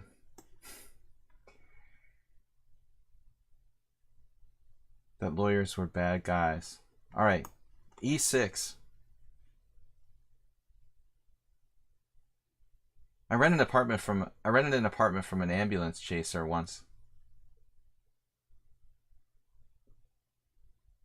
He wasn't a bad guy. Actually, he was a nice guy. e6.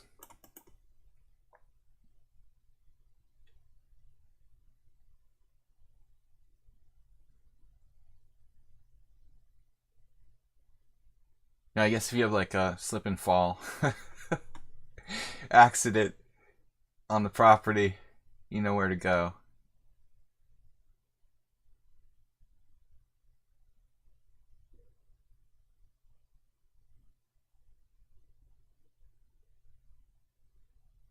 e6 is interesting. Quiet Benoni here. Part of me wants to play h4. That's absurd. Okay. The question is, should I take on e6 here? Maybe, but then I lose d4 altogether. All right. I guess I just have to castle. And then we're just playing this kind of weird Benoni. It should be pretty good for white.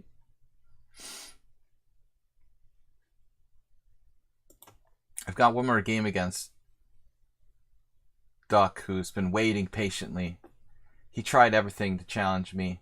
Finally got it right. I'm not gonna shortchange him like Nefedov yesterday.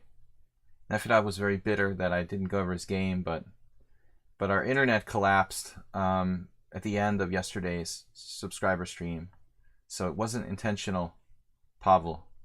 I'm sorry. It wasn't because I didn't want to show the game you beat me. It was just a coincidence.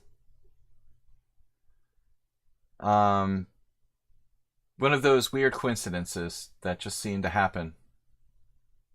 Little does Nefedov know, like, I actually unplugged the internet. You wonder how the internet outage happened, right? All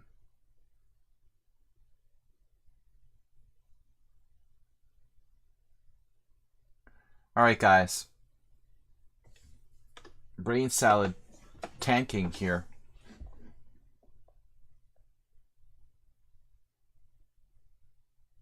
Buying land and keeping it from your wife. You remind me of someone else from the stream, Juicebox Wizard, with that comment, but I won't reveal any.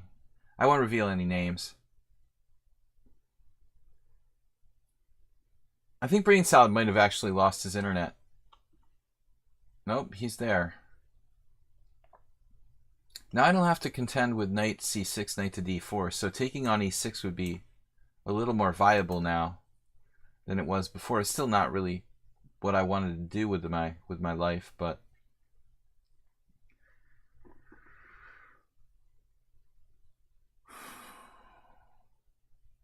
okay, it's just a minute against 30 seconds. We can't take forever here.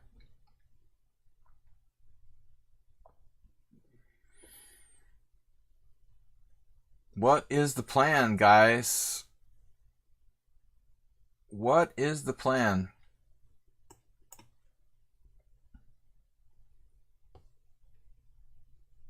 I don't know who this benefits more, he or I. This will force 98 or e5. Both end up effectively losing time. I guess I could take and play like queen g4. Try to trick him. Trick him with cheap tactics. Think fast. I'm sort of selling out my position in some respects. Trying to play for time. King f7, I missed that, but that looks actually very, very dangerous for black.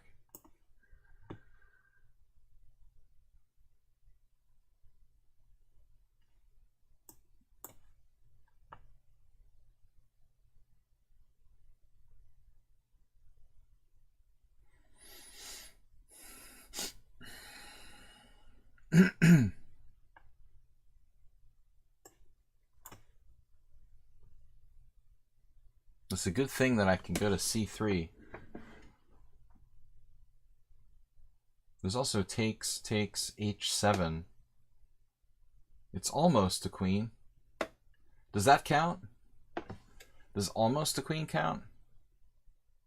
Just go back.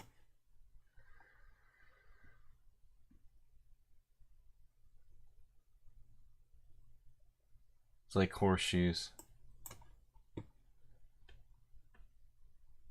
That's pretty nasty. What a defense. Unbelievable. Knight f6 with no time left.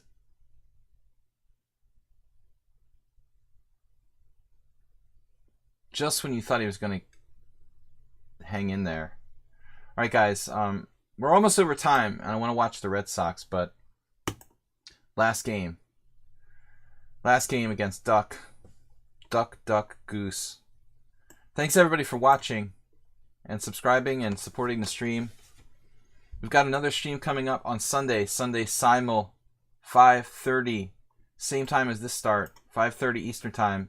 25 players Simul every week I do here on lichess and Twitch. First come, first serve.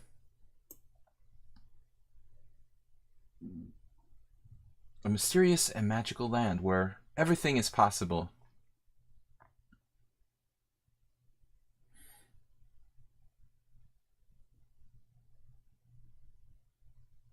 It's almost as safe as Mexico. Not for the faint of heart. Juice box. Bishop g4.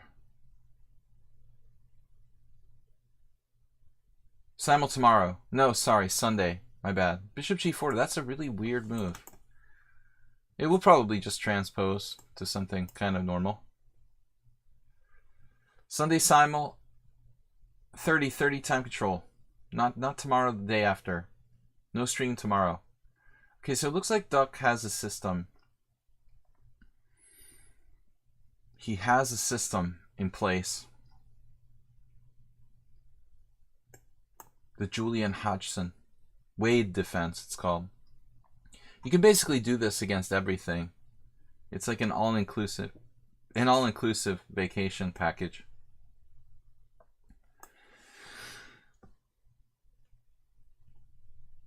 Play Bishop g4, d6 and Bishop g4 against everything.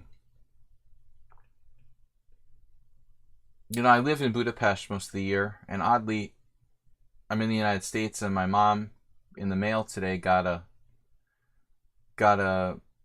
advertisement for a Danube River cruise. It actually looks really nice. Kind of funny how things sort of link together.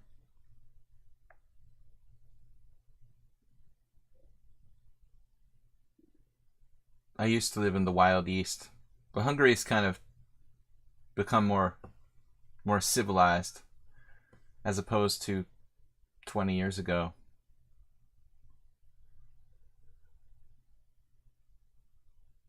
We'll see you Sunday. So, what about this position, guys? I will occasionally use this sort of system myself with black, but I don't really... I don't pretend to know what I'm doing.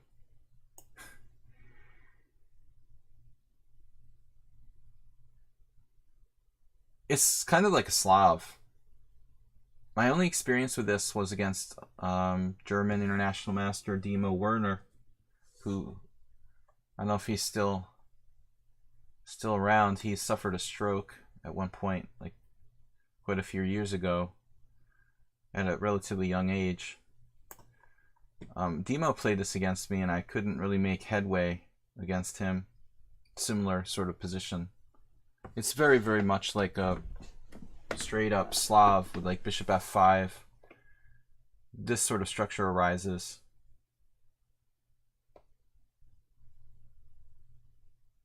This is a suspicious looking move. Taking with the f pawn now. I mean, you would think almost automatically when the rook's on h8, you would always take with the h pawn. So I'm pretty surprised to see that. You know, in the Slavs, sometimes black has counterplay along the f file, but this doesn't really seem like one of the situations where that would be relevant. So that's definitely not normal. On the other hand, it's kind of hard to attack his e6 pawn. Maybe not that hard, though, because we go for it. Go for it right away with like g5. Or am I being tempted into playing some artificial cheese here? To quote Dennis Eckersley, some serious cheese. Need to watch the baseball game. Well, black is going to castle. Is black going to castle is a question. This is getting really passive for black. Looks super creepy. Even f4 might be better than h4. We have both. Queen g4 was my plan. I guess I should just do it. Just do it. Force him to play knight f8. That's a serious problem. That's a bad knight. You have to play knight f8. You're illin. He should prefer to play king f7. But then there's all these wicked piece sacrifices on d5 that don't work. So he decides to play bishop takes g5. Okay. That's fine. I think I'm just winning a pawn now. We'll just eat this.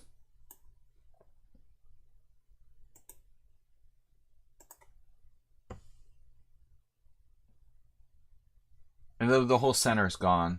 The whole diagonal just clears out. Black is like pretty much strategically toast here. Maybe this was better. Yeah, this was actually not that bad. I wonder if I should have played it differently. Queen e6 check. Queen e7. Maybe I'm an idiot. Yeah, I guess I'm an idiot. I should just like take on e7 and take on d5. That would have probably been better. Yeah. Yep. Now it's a little dodgy because my e6 pawn can fall. Still white's better, but it would have been simpler to just trade queens on e7 and just win a pawn on d5. The things you can do to 1600s. What's your rating, Fuchsia, these days? They do it to themselves. This is...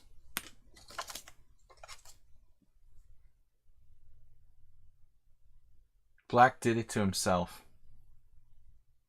But I don't know. I mean, again, I think it would have been less complicated to just trade queens and play c takes d5. 1655, see?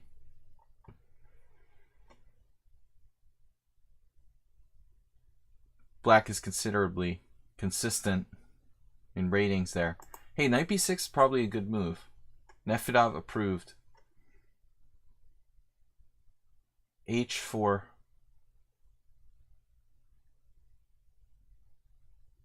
I don't particularly want to trade my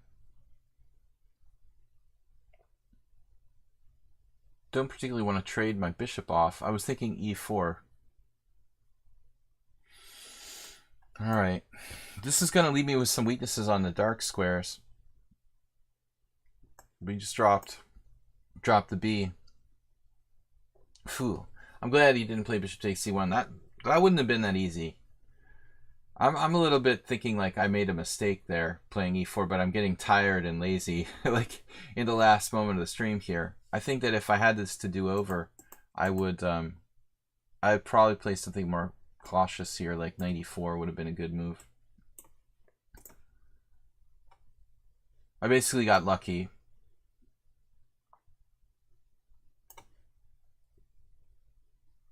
I was lucky to be undefeated today. A lot of close games that I sort of cheapoed or bluffed my way out of. Sunday I won't be so lucky. We always lose some games in the simul. They're not trying too hard, and they haven't devoted an embarrassing amount of time to a board game. Exactly.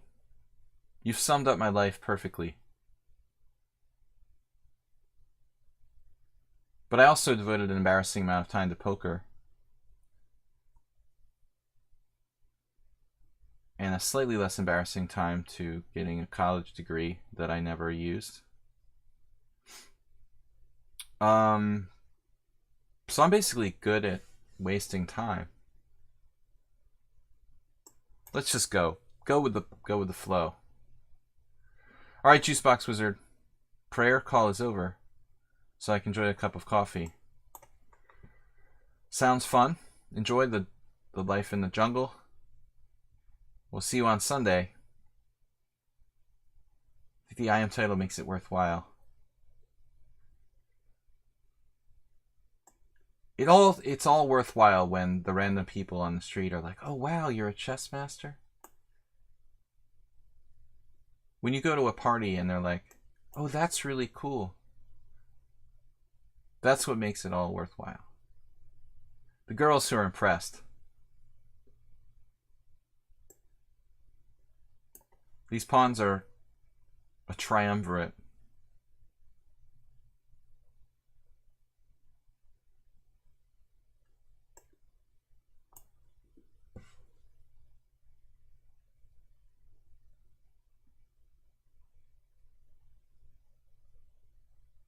We got him through.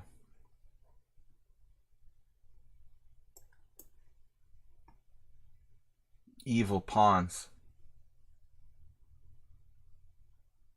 Snake formation. Funny animator Jim. I've got to go, guys. We are finishing up here. So next stream on Sunday, we'll see you at the same time, 5:30 start for the Sunday stream. He's not going to give up without a fight, so have yourself a pawn. I just want to trade down, simplify the situation when up material. Fastest way to win, really, is simplifying. Pawn snake, exactly. I love the pawn formations in chess. All right, guys, that's gonna wrap it up. Thanks everybody for your support. Asterbait, Dragon, BC, Jim, Hardvice and Noodle, and everyone else. Also, don't forget the YouTube channel. You can watch replays over there, video chess training on YouTube. Thanks to Ponda, actually Macro Ponda, because the original Ponda is still in Hungary. He's having a little bit of time off for bad behavior. So I will see you guys on Sunday for the simul. Thanks again, everyone. Bloby for the gift subs yesterday, and all the subscribers and everyone who supported the stream. It's my pleasure to do these streams. Just keep supporting them, and I'll keep doing it with Ponda here by my side. Hopefully, we'll have International Master Joe coming down. I don't know if he's going to be on the stream or not, but at least he's here for moral support. So I've got a backup. I am in the house sometimes these days. I will see you guys later. So that's it. Sunday at 5:30 Eastern Time. Thanks everybody for watching and subscribing, and we'll see you on Sunday. Bye. Bye. Bye-bye.